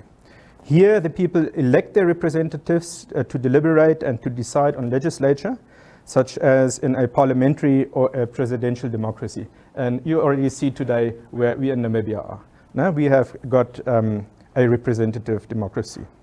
And then you have all kind of in-between goes, but these are the big two categories of democracy. The Greek philosopher Plato, he was a student of Socrates. Yes. And in his book, The Republic, Yes. he sort of laid the groundwork for democracy and a republic, of course. Yes. Plato was the first one who put it on paper, how the republic should be constituted. This is why his famous work is The Republic, called The Republic. And this is a text that is 2,000 years old, and if every student of politics has to read The Republic and to study it. And there are some very interesting observations and projections into how politics is actually ought to be organized. For instance, it is layered. It's got 3 tiers, because in the old days, Socrates projected a model of the soul, which was already tripartite, but then they drew an analogy to the state, which was also tripartite, layered, tiered in a productive workers' class, where all your laborers and the carpenters and the artisans are represented. Then your protective function of the state, where your warriors, the soldiers, and the police people are actually addressed. And the governing part, the rulers. And it corresponded with faculties of the soul, like the productive class corresponds to the appetite part of the soul, you know, the baser part. Then your warriors or guardians correspond to the spirit part of the soul, and the most interesting, the governing part. Those, he coined the philosopher kings. Those are the guys who are intelligent, rational, self-controlled, in love with wisdom, and well suited to make decisions for the community. Now this is important. You have a layered strategy where different organs and different functions are assigned to various people, but the real decision making that affects the lives of people is a rational decision making. It asks what is in the best of the community, what brings us forward. And this is, I think, one of the essences of democracy, that everyone actually can participate in bringing the best out of a body politic, assigning those who are best equipped, whatever they are constituted of because their decisions affect society.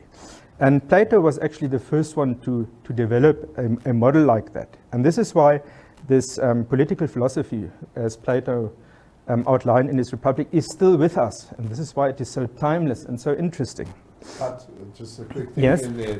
What is interesting in the process is that he obviously forgets about the slaves who had no rights in those years and actually were only allowed, if in any way they were in a position to buy their freedom, Right. they could do so over time. But there's a large portion of their population that was also left out in the process. That is correct.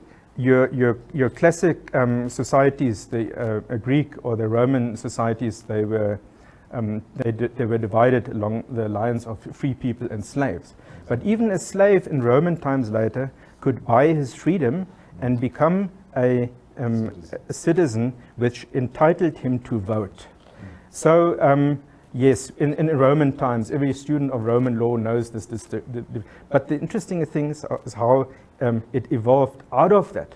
Because this we still find in our politics, because inclusiveness today, the whole concept of inclusiveness is already a 2,000-year-old struggle to capture everyone in the political decision-making process. Yeah. Thank you, Andreas. And it basically watered over to the British at the end of the day. You can take it layer by layer, society for age by age, century by century, but these ideas are still with us. Yeah. We're going to keep you there. We have to switch over for a Skype interview. Yes.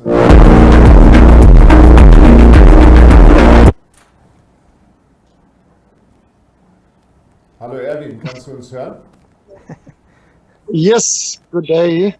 Ja, du kannst das ruhig auf Deutsch machen. Wir machen jetzt mal ein bisschen anders, denn bis jetzt war ja immer in Englisch. Wir haben uns gesagt, wir können ja auch mal das ein bisschen anders machen, denn wir sind ja nun mal eine Gemeinschaft, die mehr als nur Englisch und Afrikaans spricht. Alles in Ordnung da? Wo bist du jetzt? Ja, ich verstehe euch hundertprozentig. Guten Tag, hier ist alles 100% in Ordnung.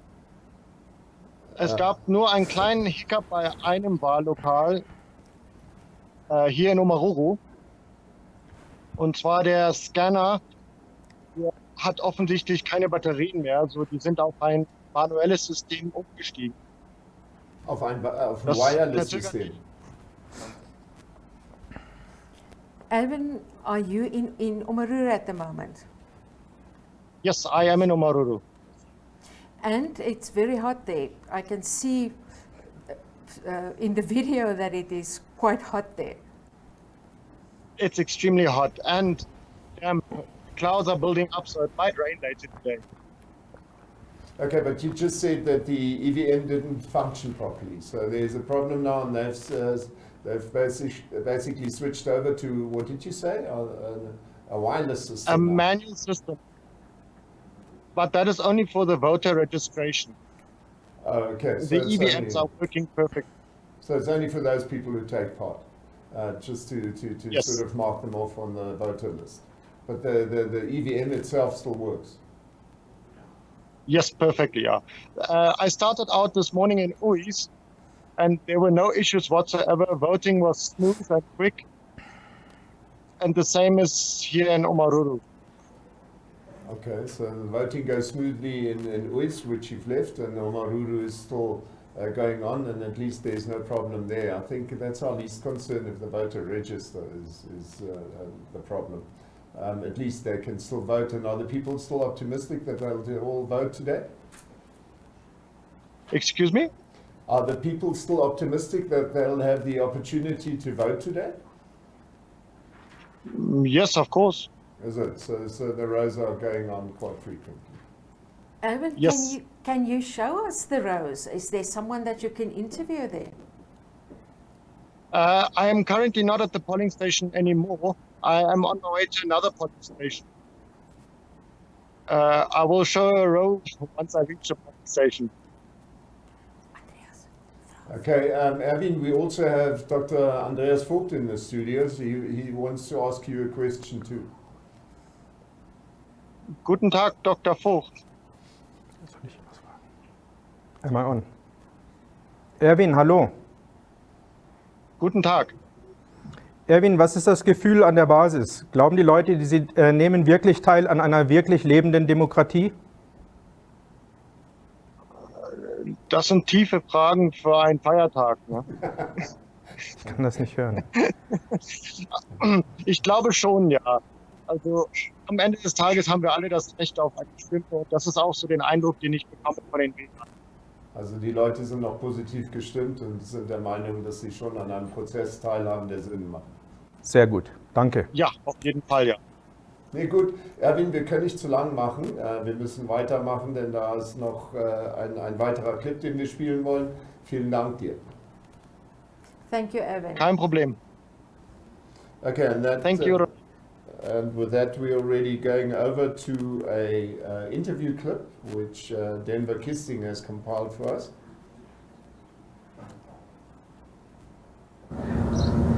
Good morning, Bernardo. Yes. How are you this morning? Fine, how are you? I'm doing well, thank you. You said you didn't register this time around to vote, Yeah. but you want to do so next time. Next time. Very well. Why didn't you register? Because, to be honest, I didn't feel like it. Very well. Because, is it voting or something? Yes. I don't know what's going on in our land. And if I vote or do something, I'm about to vote only one man. Very well. I understand that, but please don't mention the names of candidates during this interview. But I'm talking about the main man, God, who created the heaven and the earth. I'm about to vote him so that he will work through people. Because as we are seeing, we are suffering, we are poor, but we are still living, and that's why I will not mention anyone, but I'm just saying, if I vote, I only vote him who is greater than any other man or woman on this planet. Thank you. Yes. Yeah, it's quite an interesting one. At the end of the day, he doesn't want to vote because he feels he just wants to vote for God, which is fine. But I'm quite sure there's a deeper meaning to elections than that. I mean, surely we've got to have a representative who takes the decisions on down here. God's representatives on earth. Well, I mean, we can now go into the Bible, but at the bottom line, I think there's somewhere is a provision that says somebody's got to lead, no matter which religion you actually take. And so some feel they're appointed, some are elected, so we prefer to elect them, which brings us really back to what you've said earlier. May I? Yes. It's a very interesting point because here religion and political power are named in one sentence. Now, Egypt, for instance, had as its monarch a pharaoh who was a god and a king at the same time. And this, the democratic model moves away from a theocracy. A theocracy is the form of government that is run by priests, by a priestly elite, and obviously sanctioned by a higher mandate, God. So his take on politics is a very interesting one, because it's not one that is exclusive and outside a political reality. But democracy moved away from that. It put politics in the hands of man. That is important, but not any man, like a king, a monarch, or a rich person, an oligarch, or a priest theocracy, but in the people. Everyone has a take in politics. And one should not put that away too far, because in today's world there are still a lot of people out there who have not understood the idea of the democracy. And it is exactly that we are testing in Namibia again. And it makes it so interesting because it also tests our beliefs and our tools that we use to shape our own political destiny with. Yeah. You can really look at Iraq right now and Iran, the two differences, where the one autocrat has been removed and there's a bit of a transition, a couple of years now already, But the point is then compare that to Iran, that's Yes. now facing the music after years and years of oppressive type Yes. Politics being exerted by a theocracy. Yes. So yeah, it's important. We're fortunate that we can at least still go and elect people. May I say something? Yes. Interesting also how in the Greek polis, why did democracy develop in Greece? Greece was it's an archipelago with thousands of little islands and so. And there they had a number of city-states. Now, they developed because of the physical geography of the Mediterranean. And these physical barriers caused population centers to be relatively isolated from each other. Often the sea was the only way to move people from place to place. And another reason that the city-states formed was that the Greek aristocracy strove to maintain their city-states' independence and to unseat any political tyrants. Now, the tyrant was the kind of the bully king who didn't ask whether he was elected or whether the people liked him. He just exerted his will by sheer brutal force and power. And the Greek didn't like that. And this is why they constituted themselves in these little city-states. But it's interesting that they mention the independence, their own independence, and their rejection of tyranny. And these ideas are still with us today. Even Namibia is a country that strove for its independence. It's a Greek ideal that is 2,500 years old, which is a direct, it had a direct impact on our own Namibian history and politics.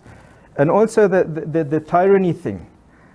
Look around on the international political stand and you'll see the bully types that like to push politics their way. Also in not so recent history, you know, tyrants like Stalin or Hitler, they're classical examples. And how difficult it was to get them unseated again and to have them replaced by elected body politics.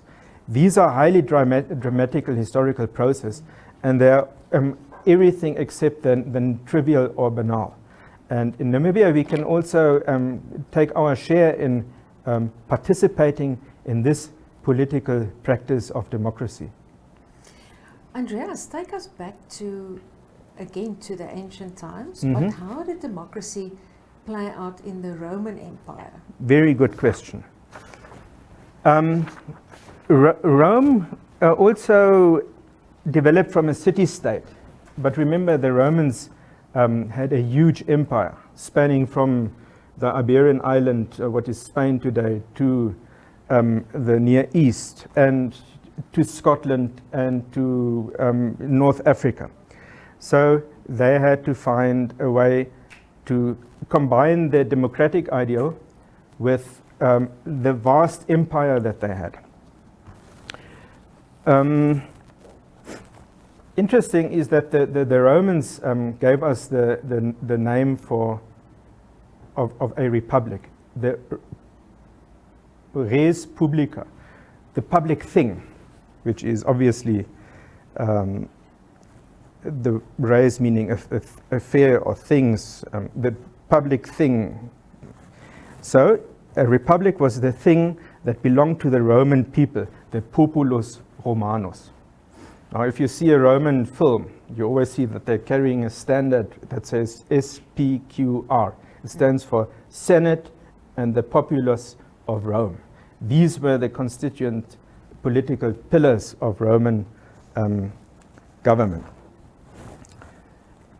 Okay, they had the whole Mediterranean and a huge empire. So they had a bit of a different system because of this extension.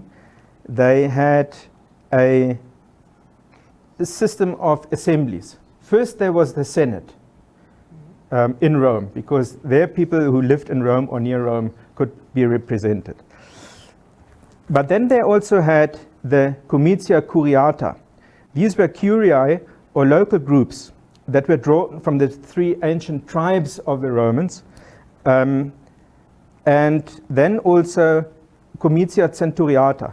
These consisted of the 193 centuries or military units, like a division, and then a fourth assembly, the concilium plebis, that was drawn from the ranks of the lower caste peoples, the plebeians, the plebs as we call them. And they also have carried the manumitted slaves and so on. Let's hold your thoughts there for a moment. So sure. Make a mark, because we're about to change over to our statistics, take a small break, and I'm sure we can still talk a lot about that same matter.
back, 1:30 in the afternoon.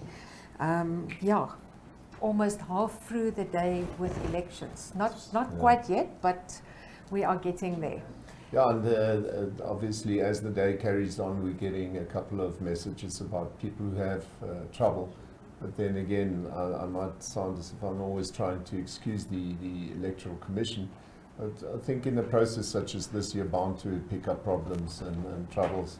We saw this morning, it's nice to be on the electronic media side of things, but then once in a while technology drops you. It happens. So the question is not that it happens, what do they do to actually fix it?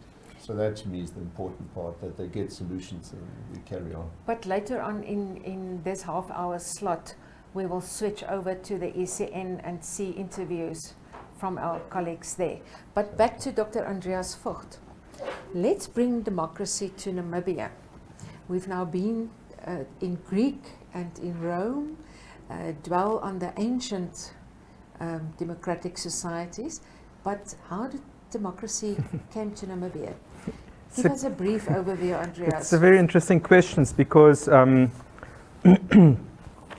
think democracy has been around with us for longer than we think, because we tend to interpret the pre-colonial times with tribes and chiefs and headmen and captains and so and so. But already in South Africa, the Boer republics were republics. They were democratic republics, and obviously they were generated after the example of the French Revolution in 1789. And they were very modern in their time, otherwise they wouldn't have been republics, because they were republics vis-a-vis the face of the British Empire, which was not so republican and democratic, because it's obviously a monarchy with a huge empire, with a king, a British king at its helm. So why did the Boer republics actually grasp onto this ideal of being inclusive? Then the Boer republics I mentioned. In Namibia you had the Republic of Appingtonia that was founded short-lived in Grootfontein, I think in 1875 thereabout. Then we have the Basta community with the Voorvader Lekewette. These are also democratic constitutional frameworks that have been in this country even before the German colonial period. In the German colonial period you had a governor, obviously, who was backed up by imperial forces, but you also later got a representative body of the German citizens, a Landesrat, a kind of assembly that assisted the governor, where people had a direct vote and a direct say in matters like agriculture and to a limited extent maybe finances and so. But there already you have democratic impulses. Obviously, the big problem in the Union of South Africa later, that was founded in 1910, you had this huge exclusion of Asian and colored and black South Africans, and that was the real problem the Union of South Africa had. It was not inclusive. And with that because we obviously fell under the Union of South Africa after 1915. And the whole struggle in South Africa and also Namibia actually centered around to get this exclusion removed by the inclusion of everyone living here, in South Africa as well as in Namibia. Yeah. So we can project our own history against a democratic and a republican development politically. And from there we can take ourselves and ask, where are we now? 30 years after independence, and where have we come from? It was a long way. Andreas, thank you so much. We are going to switch over to Jemima Bekes down in the south.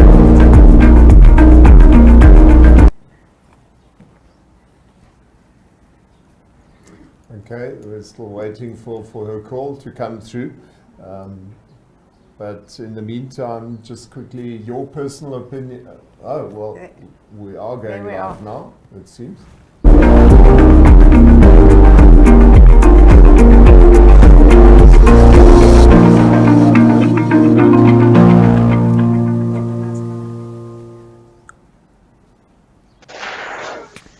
Hallo Jemima. Hi Ronel. Hoe lyk dinge daar in Botani? Dat is Afrikaans.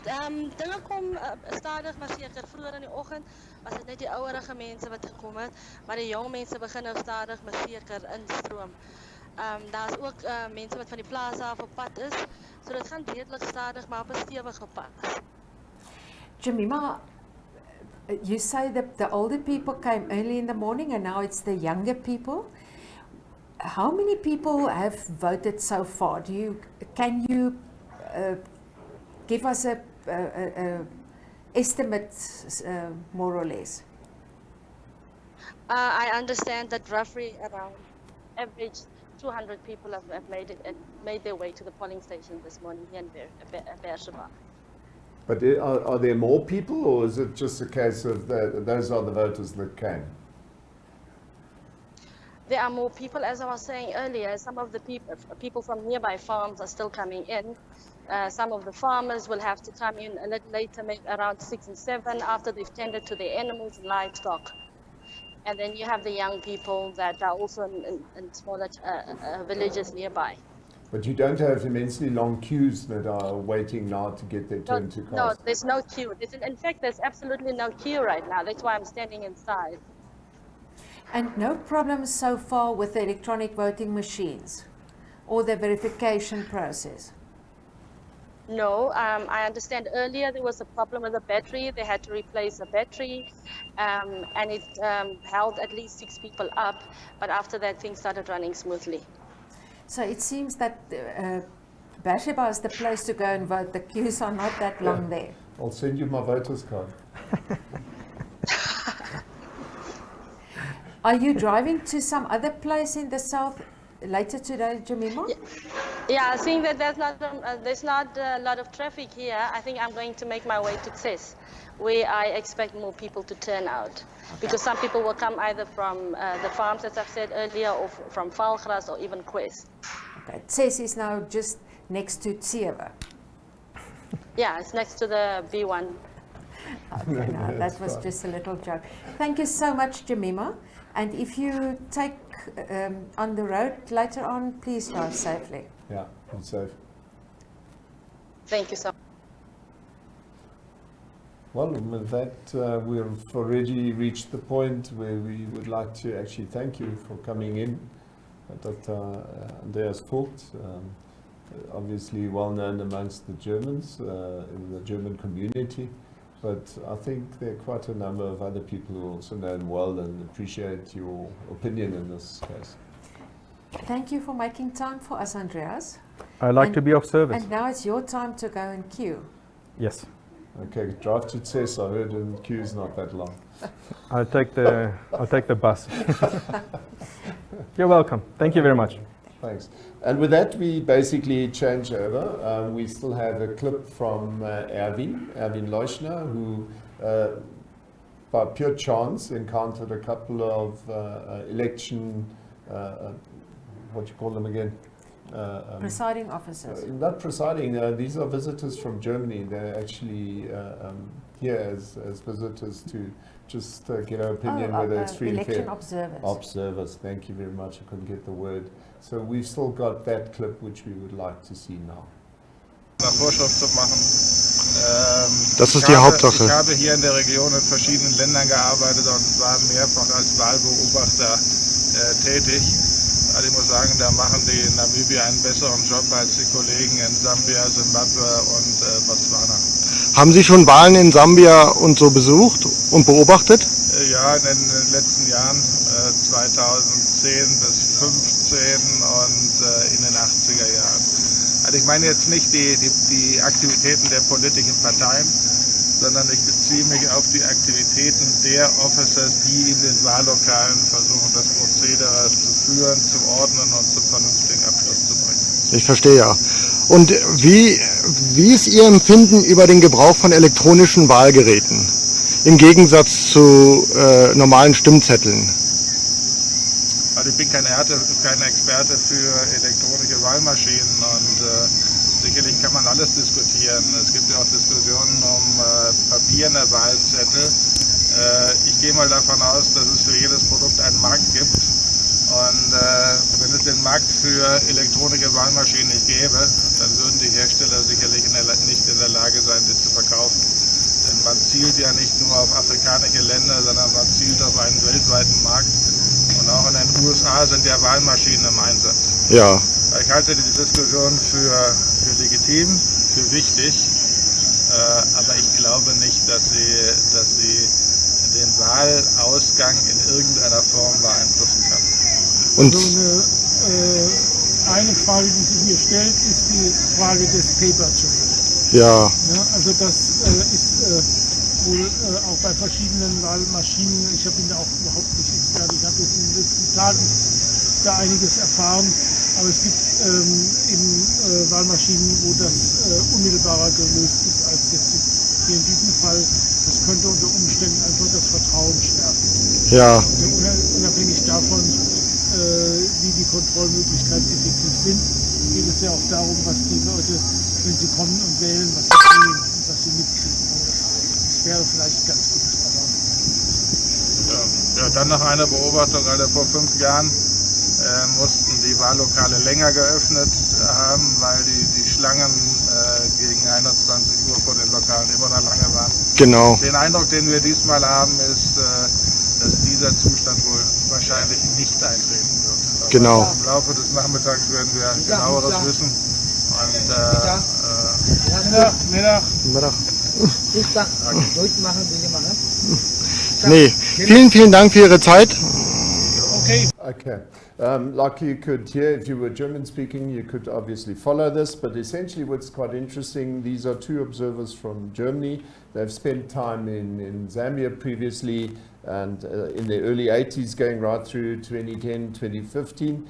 And they reckon we as Namibians are far ahead of what happens on that side.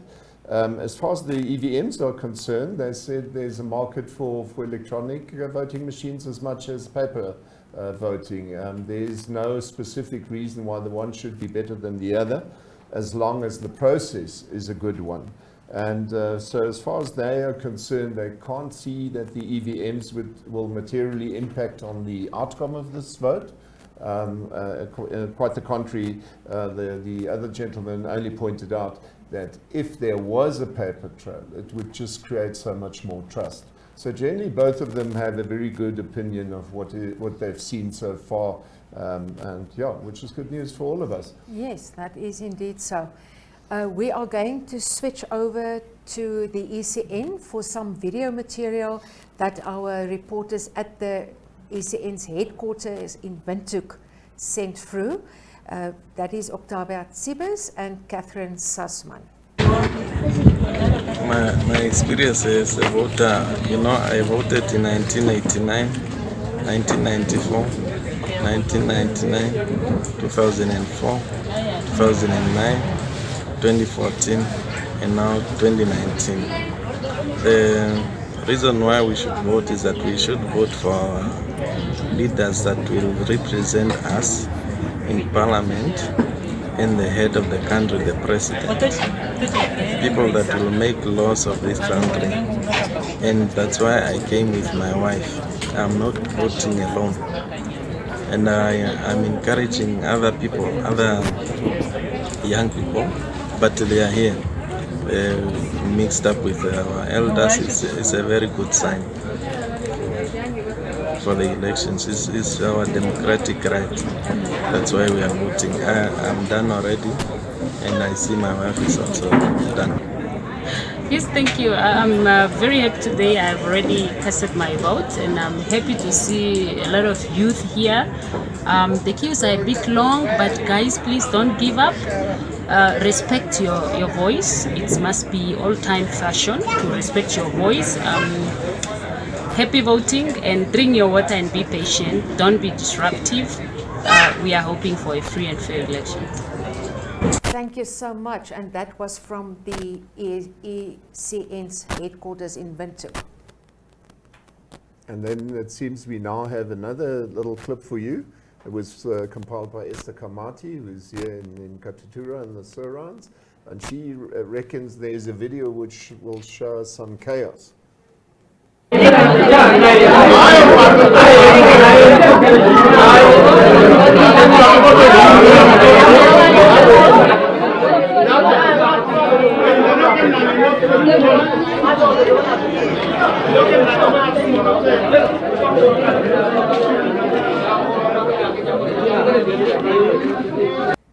it seems to me not everywhere is the same result. So when somebody in Omaruru just told us how well it is going, there are other sites which obviously reflect a different picture.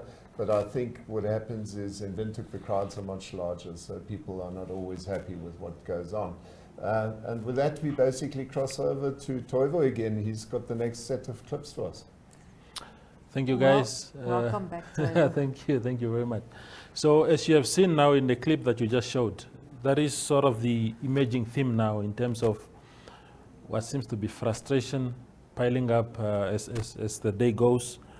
And to demonstrate that, you might have had a lot of these similar clips before, but I'll show you now a clip from Augustinium where people seem to be cheating queues, and people are nearly, well, they're pointing fingers at each other literally. So I'll show you that now. Don't bring corruption. We came here a long time. It's not corruption brand. Don't bring corruption. Don't bring corruption. Está ahí llena. Let's go. Police is here on Thursday help. I'll see you Thursday help. I'll on here and come. Yeah. We came 5 o'clock. You show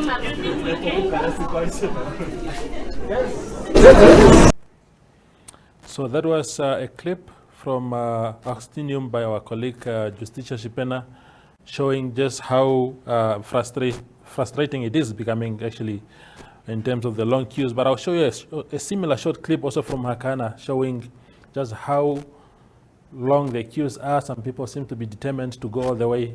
Others are not too happy. So I'll show you the second one now from Yohanan, our colleague in Hakana.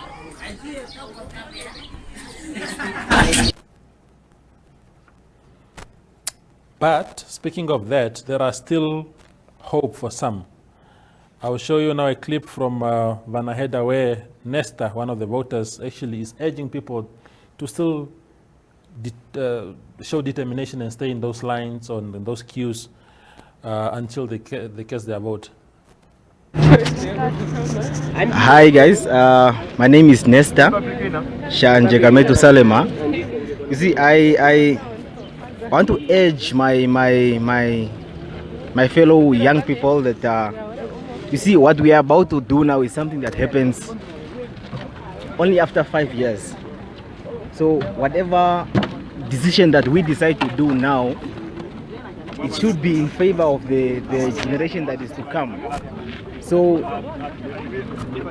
as hot as it is, you know, the sun is burning, I understand, but this is the one sacrifice that comes after every 5 years. Now for the past years, youth has been regarded as people that don't vote. But if you look at the statistics this year, there's a lot of... That one was from our colleague Esther, who is in Vanaheda, Katutura. But now the final one is really just a reminder of why people continue to be in the queues, to say, yes, the queues are long, the queues are not moving. But we have a voter here, Heidi in Ocho, explaining just why it is important to keep determined and sit and until such time that you have cast your vote. Hi, my name is Heidi Burmeister and I'm from Ochu, and I decided to come and vote today because I think it's quite important that all Namibians contribute, and that, yeah, you can't complain about anything in the country if you don't really make some effort to make some kind of contribution. And I think it's good to have a variety of opinions and people, and even a variety of people in the parliament. And so I think it's important, and I think everything is going very well here in Ochu. So it was a very good voting process, and we didn't even stand in the queues for long. That was from our colleague Yana Marie in Ocho. I think just a quick one. It will be interesting to see what the officials will be saying. The ECN and we seem to be crossing Thank over. you. There seems to be some breaking news. Oh, appreciate it. Hello, Jana Marie. You've got some breaking news for us. Can you hear me? Jana Marie? I can hear you. Can you But hear I me now? don't have any breaking news. Well, then we've got the... I'm standing here at Etosha Community Hall. We're voting in Uchu, where voting is going really smoothly. Everyone's quite happy. And it's been going well across all the polling stations here in Uchu today. Everyone's very happy. Wonderful. It's good to know that Otjiwarongo and Ochu haven't experienced problems so far today, except for starting a bit late in Otjiwarongo this morning. But thank you, Jana Marie, for your report from Ochu. It was also quite interesting, the interview you had with Mrs. Burmeister. And yeah, it's good to hear that people are willing to sacrifice and tolerate the long queues and the heat to cast their vote. And this is a type of different breaking news for a change. It's always good to also hear the good parts, not only the bad parts. So don't care about that. Yes, and I think as Heidi and other voters here in Uchu have said to me today, the proceedings have been run very smoothly by ECN officials. So I heard no complaints anywhere here, unlike perhaps in Otjiwarongo this morning. So I think kudos also to the ECN officials here who seem to be doing really well. Just do us a favor and quickly switch over to the crowd and show us what's going on around you. So this is the Etosha Community Hall. So it's not specifically full. Yeah, it's very orderly. Everyone's waiting patiently. Good stuff. It's nice to see that people also have the opportunity to go and vote in a normal manner without crowds starting pointing fingers. So it's obviously not everywhere in the country where it's going wrong. I have the sneaking suspicion that in Windhoek and those centres where we've got many people, they're likely to pick up the problems, whereas the rest is not that serious. Thank you so much, Jana Marie.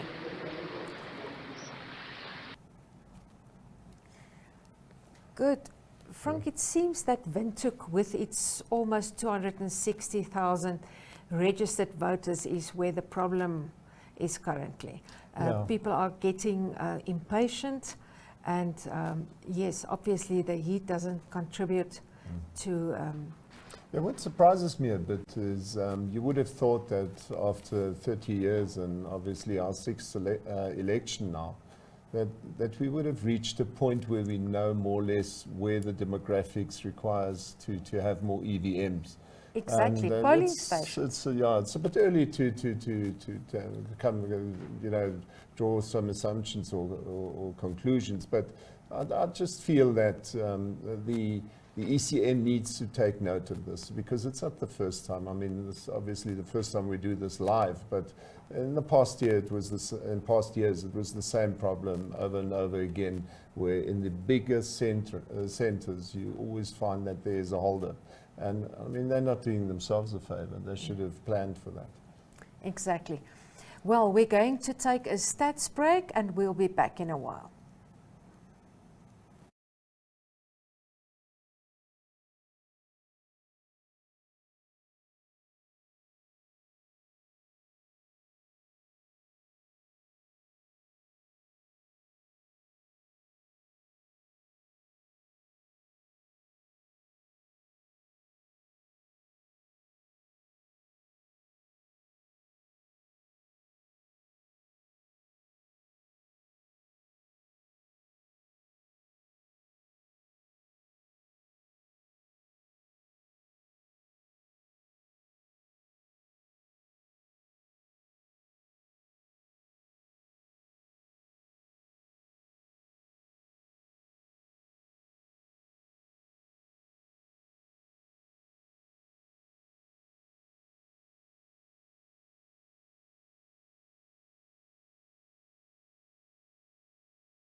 sunshine and rainbows. It will beat you to your knees and keep you there permanently if you let it. It's about how hard you can get hit and keep moving forward. That's how winning is done. You're better than that.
The world ain't all sunshine and rainbows. It's a very mean and nasty place, and I don't care how tough you are, it will beat you to your knees and keep you there permanently if you let it. You, me, or nobody is gonna hit as hard as life. But it ain't about how hard you hit. It's about how hard you can get hit and keep moving forward. How much you can take and keep moving forward. That's how winning is done. Now, if you know what you're worth, then go out and get what you're worth. But you gotta be willing to take the hits and not pointing fingers saying you ain't where you want to be because of him or her or anybody. Cowards do that, and that ain't you. You're better than that.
Sunshine and rainbows.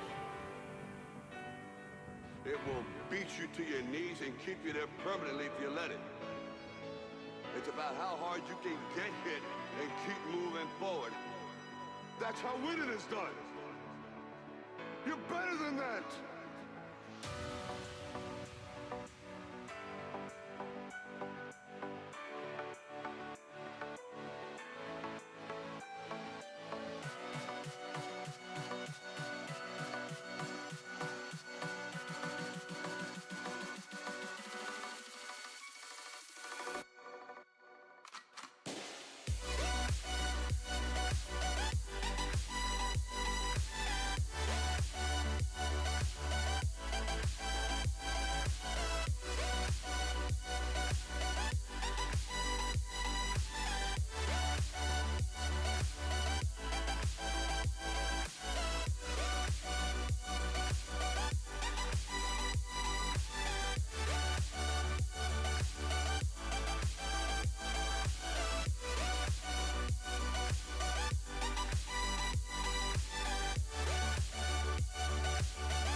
Zo lekker. Ja, het is belangrijk lekker, dus kom op.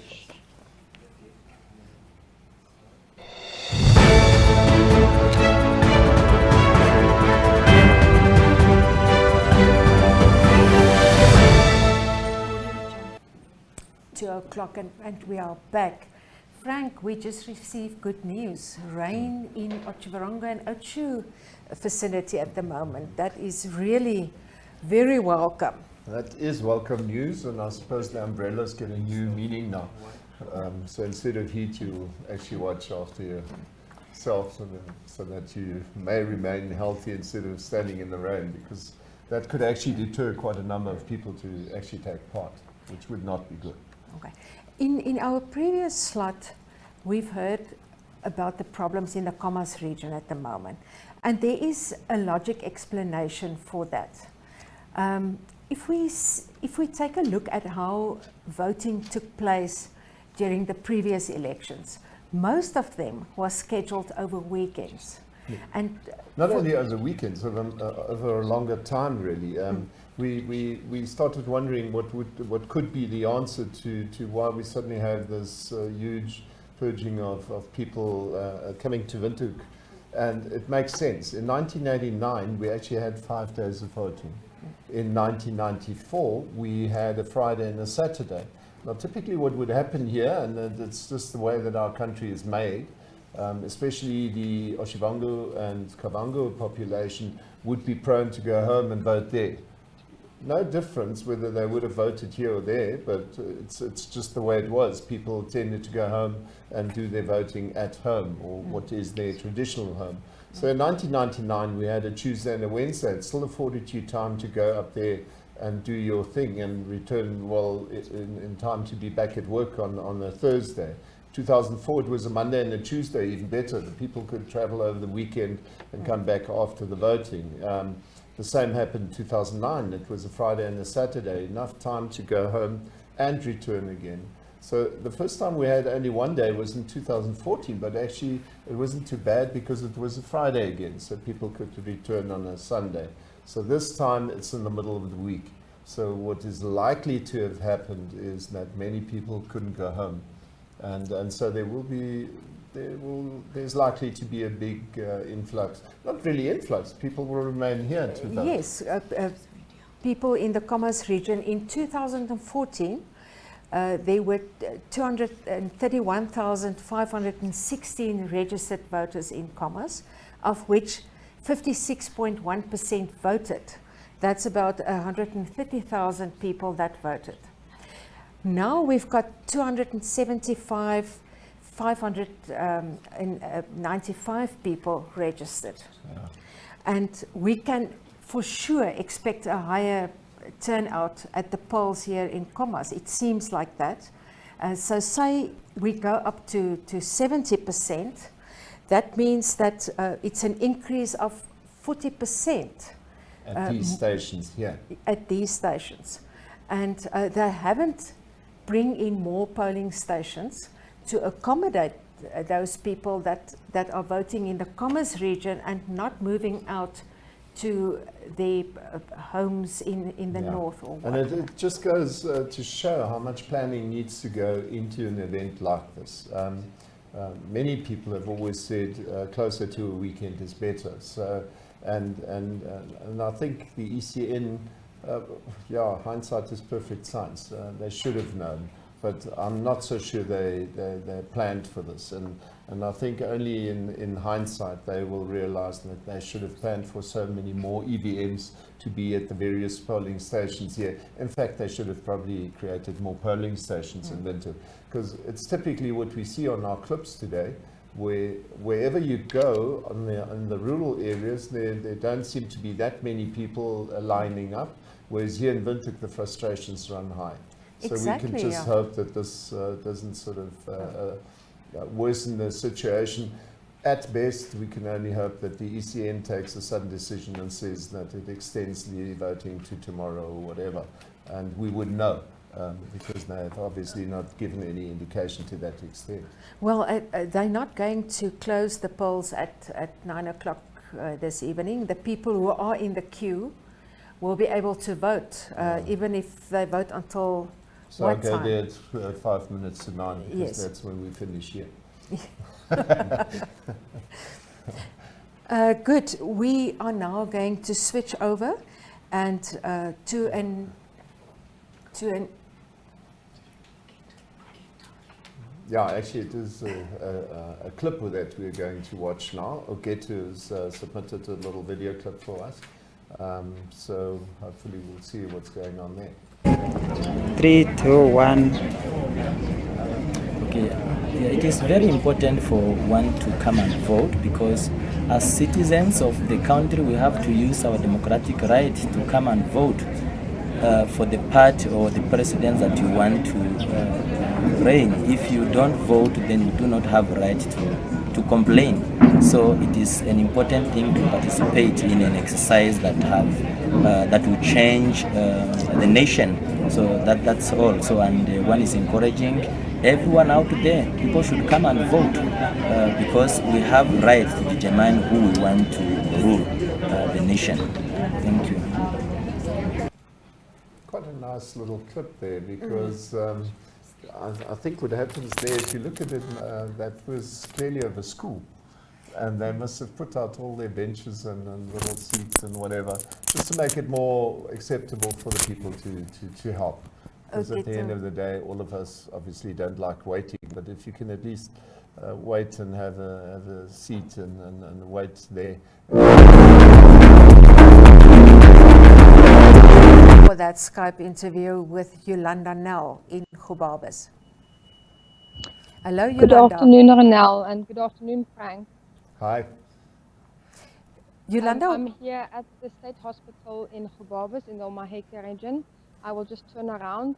The last person in the queue just went in to go cast his vote. So this queue here is empty. Wow. Wow, nice I think we should arrange for a couple of buses and take the people from Khomas region to go and vote in Gubabes or Berseba or Ochu or whatever. And I will get onto that bus as well. I have to be honest, here at around 9 or 10 a.m. the lines were very long, especially in Ipaku, but now everything is quiet here in Gubabes. Even at the other polling stations, things are very quiet. Yolanda, it seemed to be overcast there as well. Is it going to rain? It really looks so. Everyone is hopeful that it is going to rain. Yeah, it was very hot this morning, so a little bit of rain would be welcome. Just tell me quickly, when you look around there, are the people expecting more people to come later in the day? It does seem so, because someone told me earlier that people tend to leave the lines because it's too long in the mornings and then come back late afternoon. And I think also in the rural communities, Yolanda, that farmers especially come later in the day with their farm workers and bring them to vote. Yeah, this is definitely the case here, because there was a lot of people living in town that was here in the morning, but I am sure that the other people will come in later in the afternoon. So there might be a bit of a rush later today still. Yes. When do you plan to come back? I will be leaving within the next hour. Okay, you should drive safely, Yolanda. Yeah. And thank you so much. Thanks. Goodbye. Well, we will now have a look at a couple of clips in the regions. They've been prepared for us, so enjoy, and hopefully we'll give you a better idea of what's going on in the rural areas. And that is Toivo coming up again. O election ataenda ngepi? Taende na ucheke nditaka na uleke ya bashwi pa kubona nambiro akawele ponge nani. Ndo kuchane befu. Ano viringo ni mutata nguna. Tina na kuchata tipo ponga. Okay. Mucho atukhulile bi. Po owe hapo mano pongapi? Ndi hapo po 12. Po 12. Fio pa ifi na mone kwafu. Na tumone kwafu. Okay. Pa ifi problema yoveno ilipe? Ile nditaka na uligopo katika mungu. Nala kwe ukili for ina na. Okay.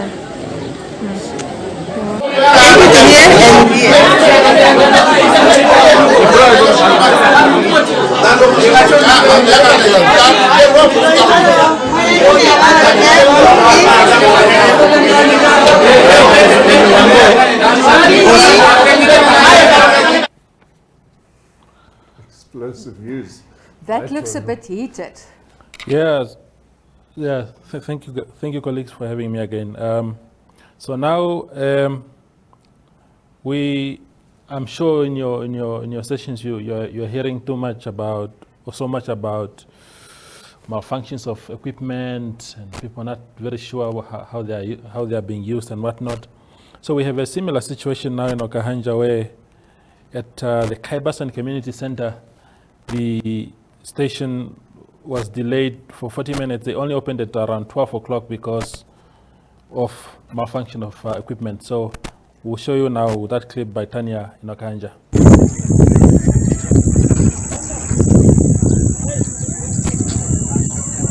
So essentially, people are only queuing up, or they only queued up around that time after 40 minutes of delay due to equipment malfunction.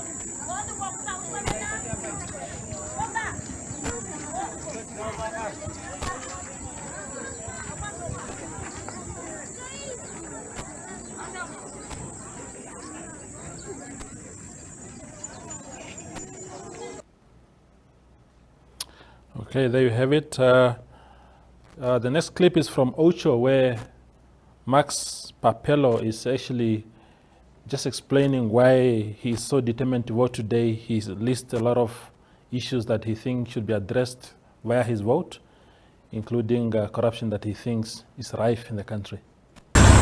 Okay, ek is Max Papello van Ocho. Ek stem vandag omdat ek 'n verandering wil hê in die land.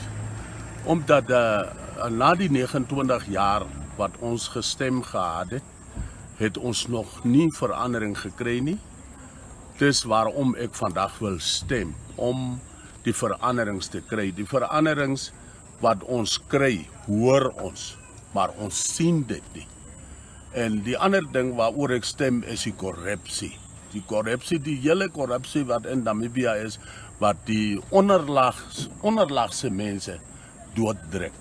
Laat ons, as ons kyk na die vorentoe, dan sien ons nie 'n weg wat ons later sal deurkom met ons kinders nie en ons kinders se kinders nie. Dis hoekom ek vandag stem. That was a resident of Ocho, Max Papello, a senior citizen who was speaking to our colleague Yana Marie Smith. The next up is an interview with Joseph, a voter in Rundu, who was speaking to our colleague Kenya Kambowe. Joseph is listing issues that are making him or are prompting him to vote today.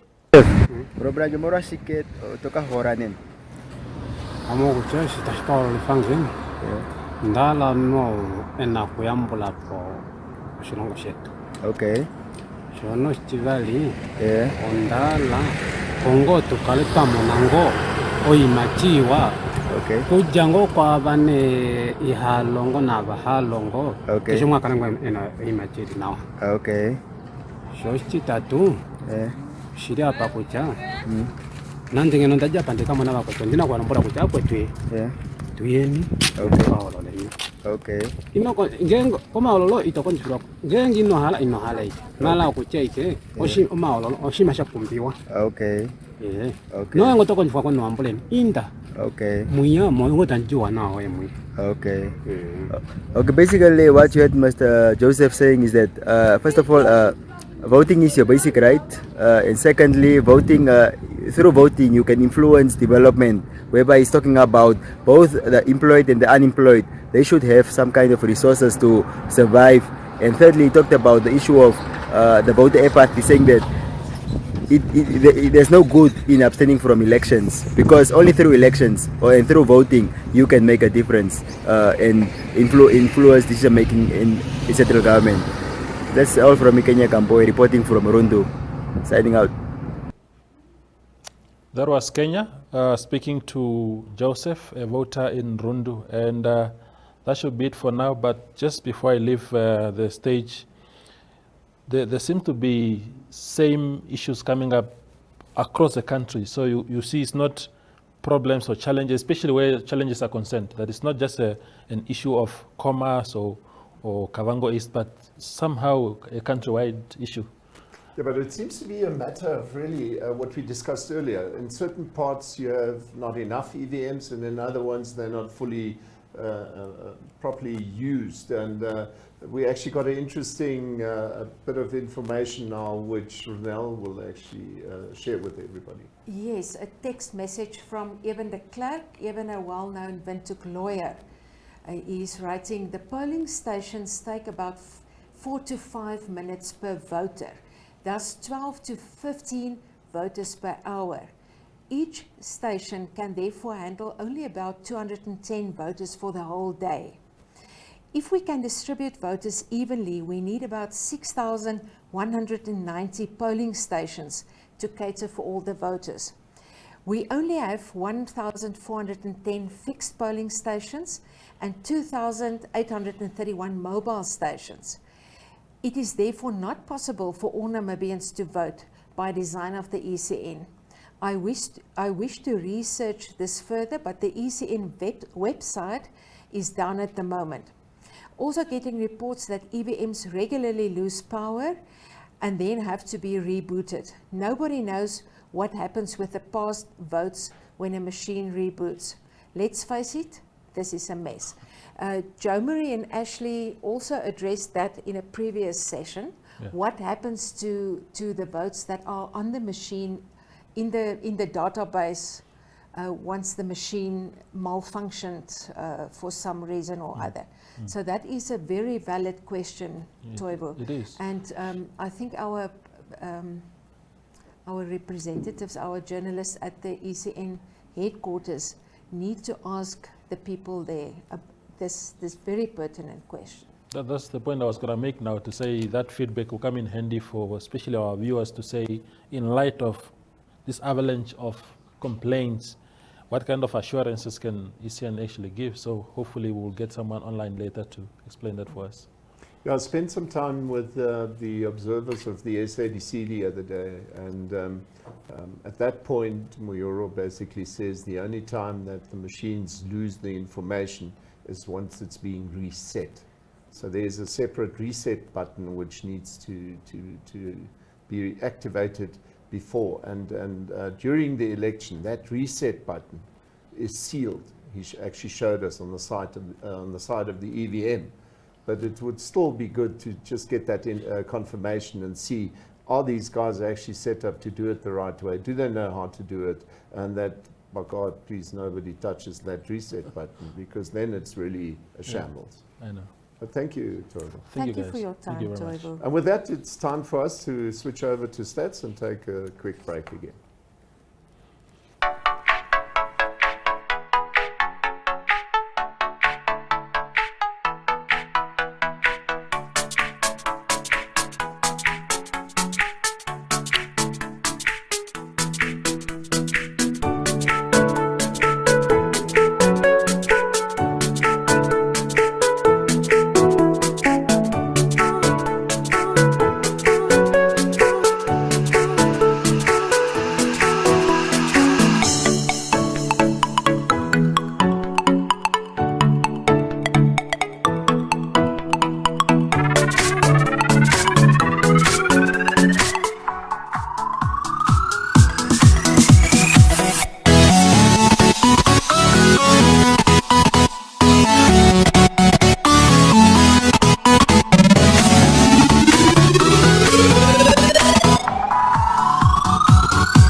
good afternoon. Shortly after 2:30 in the afternoon, and we're back for our last half-hour session, Frank.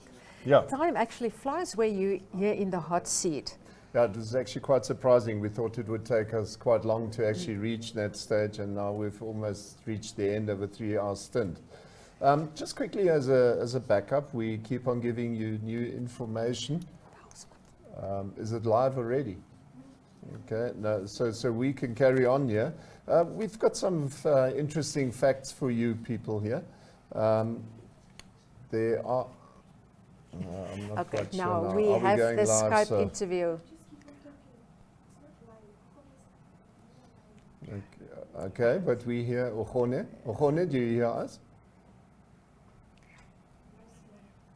Okay, then we might as well do it while Okhone is on, because Okhone is up in the north.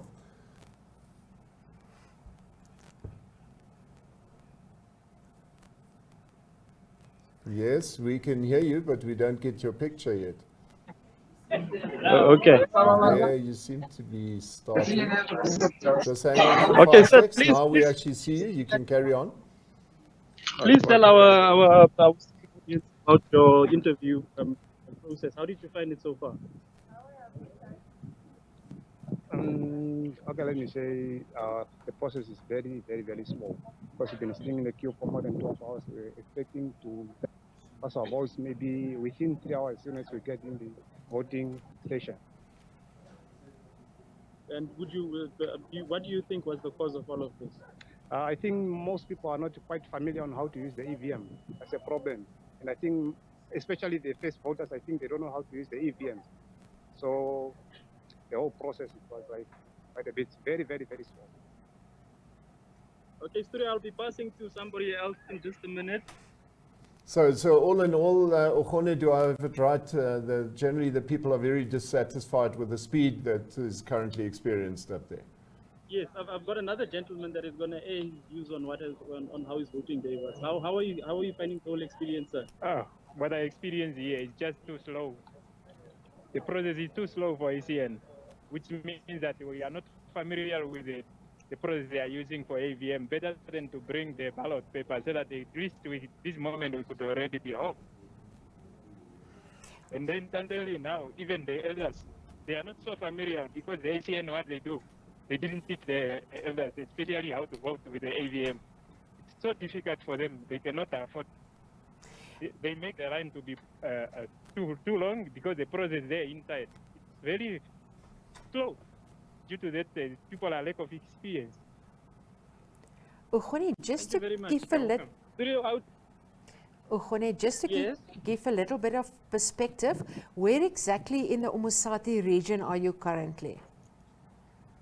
I'm in Otapi at the police station, and as you can see from the images, the queue is still very long. This polling station was supposed to close at 1 o'clock, but most of the voters are still in the queue. Is there a reason why they would specifically close at 1 o'clock? I mean, or were supposed to close? Didn't they expect that many people there? This is actually a mobile polling station. The idea was not to have the polling station open for the entire day because they're going to be moving to the state hospital after the last person in the queue has voted. So currently, I'm moving to the end of the queue, and these are the last people that are still supposed to vote. After they voted, the polling station closes and they pack up and they move to another polling station. So are they stopping the people now, saying this is what will be allowed in the queue, and after this you go, the rest needs to find another place? I'm looking for them. I'm trying to locate the police officer that is supposed to stand behind the queue because, as I was informed by the presiding officer, the polling station there's a police officer supposed to stand behind the queue, and there's supposed to be and the people were adequately informed that there are other polling stations in the vicinity that they can go to. Well, they obviously were hoping to get done faster, and that's why they went there. I would believe so. Yeah. Thanks very much, Okhone. I don't know, do you still have a question for Okhone? Okhone, just one last question. This frustrations, yes, ma'am. Is that more or less the norm in the whole of the Umusati region? I traveled to about 3 polling stations. Everything seemed to be fine. I even went as far as Sandy. There were no problems reported. I think it's just probably that they started late, or that they're testing the EVMs and so forth. Thank you so much, Ogone. Okay, be safe. Okay, bye-bye. Bye. Yeah, so what we're essentially hearing from Mogone is that up in Omusati things seem to go quite smooth so far, except for this mobile station, which was obviously now seen as a quick solution and probably didn't work out as well as the people expected it to be. And yes, there's quite a lot of these mobile polling stations. Yeah, more than normal ones. Eh? Yeah, I think we're now switching over to a clip from Octavia Tsibis. She's at the ECN headquarters and they've prepared a little clip for us.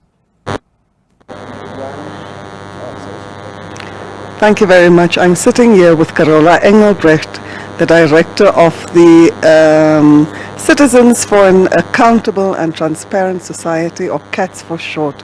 Carola Engelbrecht is an election observer, one of the she's very well versed in the electoral process. She's very well versed in the Electoral Act, and we are honored to have you here. Carola, as an observer, where have you been around today? I assume you must have been in the Khomas region. What have you seen, and how do you see the electoral process play out as it should? Yeah, I started this morning at Emma Hoogenout, and at you can queue under roof. And the people are very patient, I must say, very patient, and they are not moving. But then some people came in when they saw, when there's already 500, 600 people in the queue, and they said, oh, no, we are going. And then I asked, where are you going? And they were running away like I was asking something personal, because I wanted to know which polling stations do they think will have less people in the queue. So we still have this. Well, there you can see.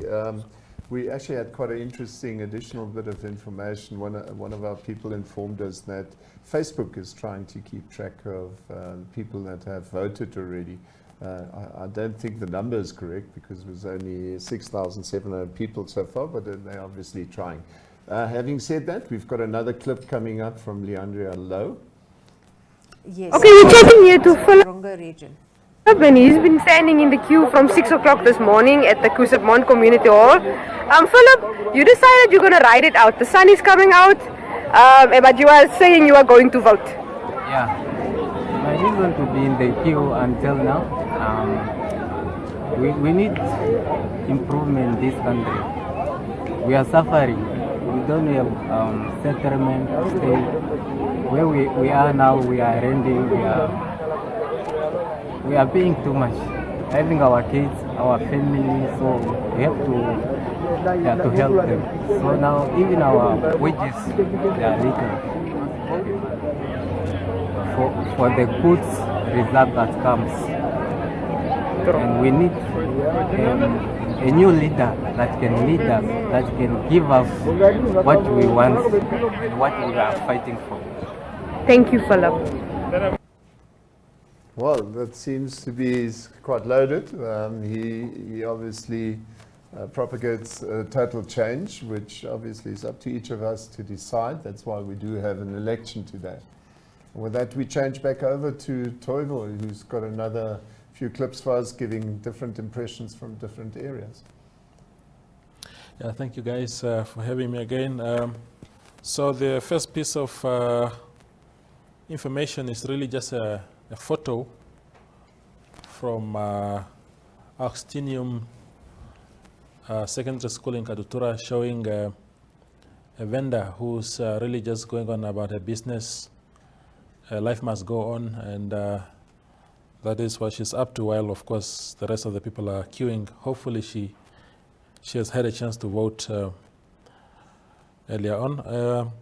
Then the second one is also a photo showing some good rain just starting over the Erongo Mountain in Erongo region by our colleague Erwin, and So he was asking whether that is a good sign when it rains, because it has gone away for some time, and on a day as beautiful as this, it rains. Maybe it's a sign of good things. The second last clip I'll show you is of voters again, very unhappy in Ombili. It's coming up now. The pace at which the queues are moving and the uncertainty around what is happening inside. So we'll play it now.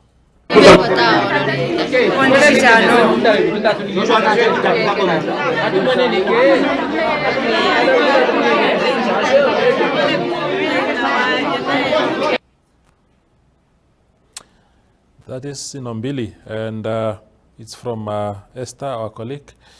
What is, of course, those are heated moments, but my favorite one for this session is coming up now from an old man, sorry to, not in a bad way, but a senior citizen rather, Jacob Hertze in Okahanja, who really is of advanced age, but he says that he has voted in every election, and he looks to be determined again to be ahead of those that are at home, probably including young people that are not voting today.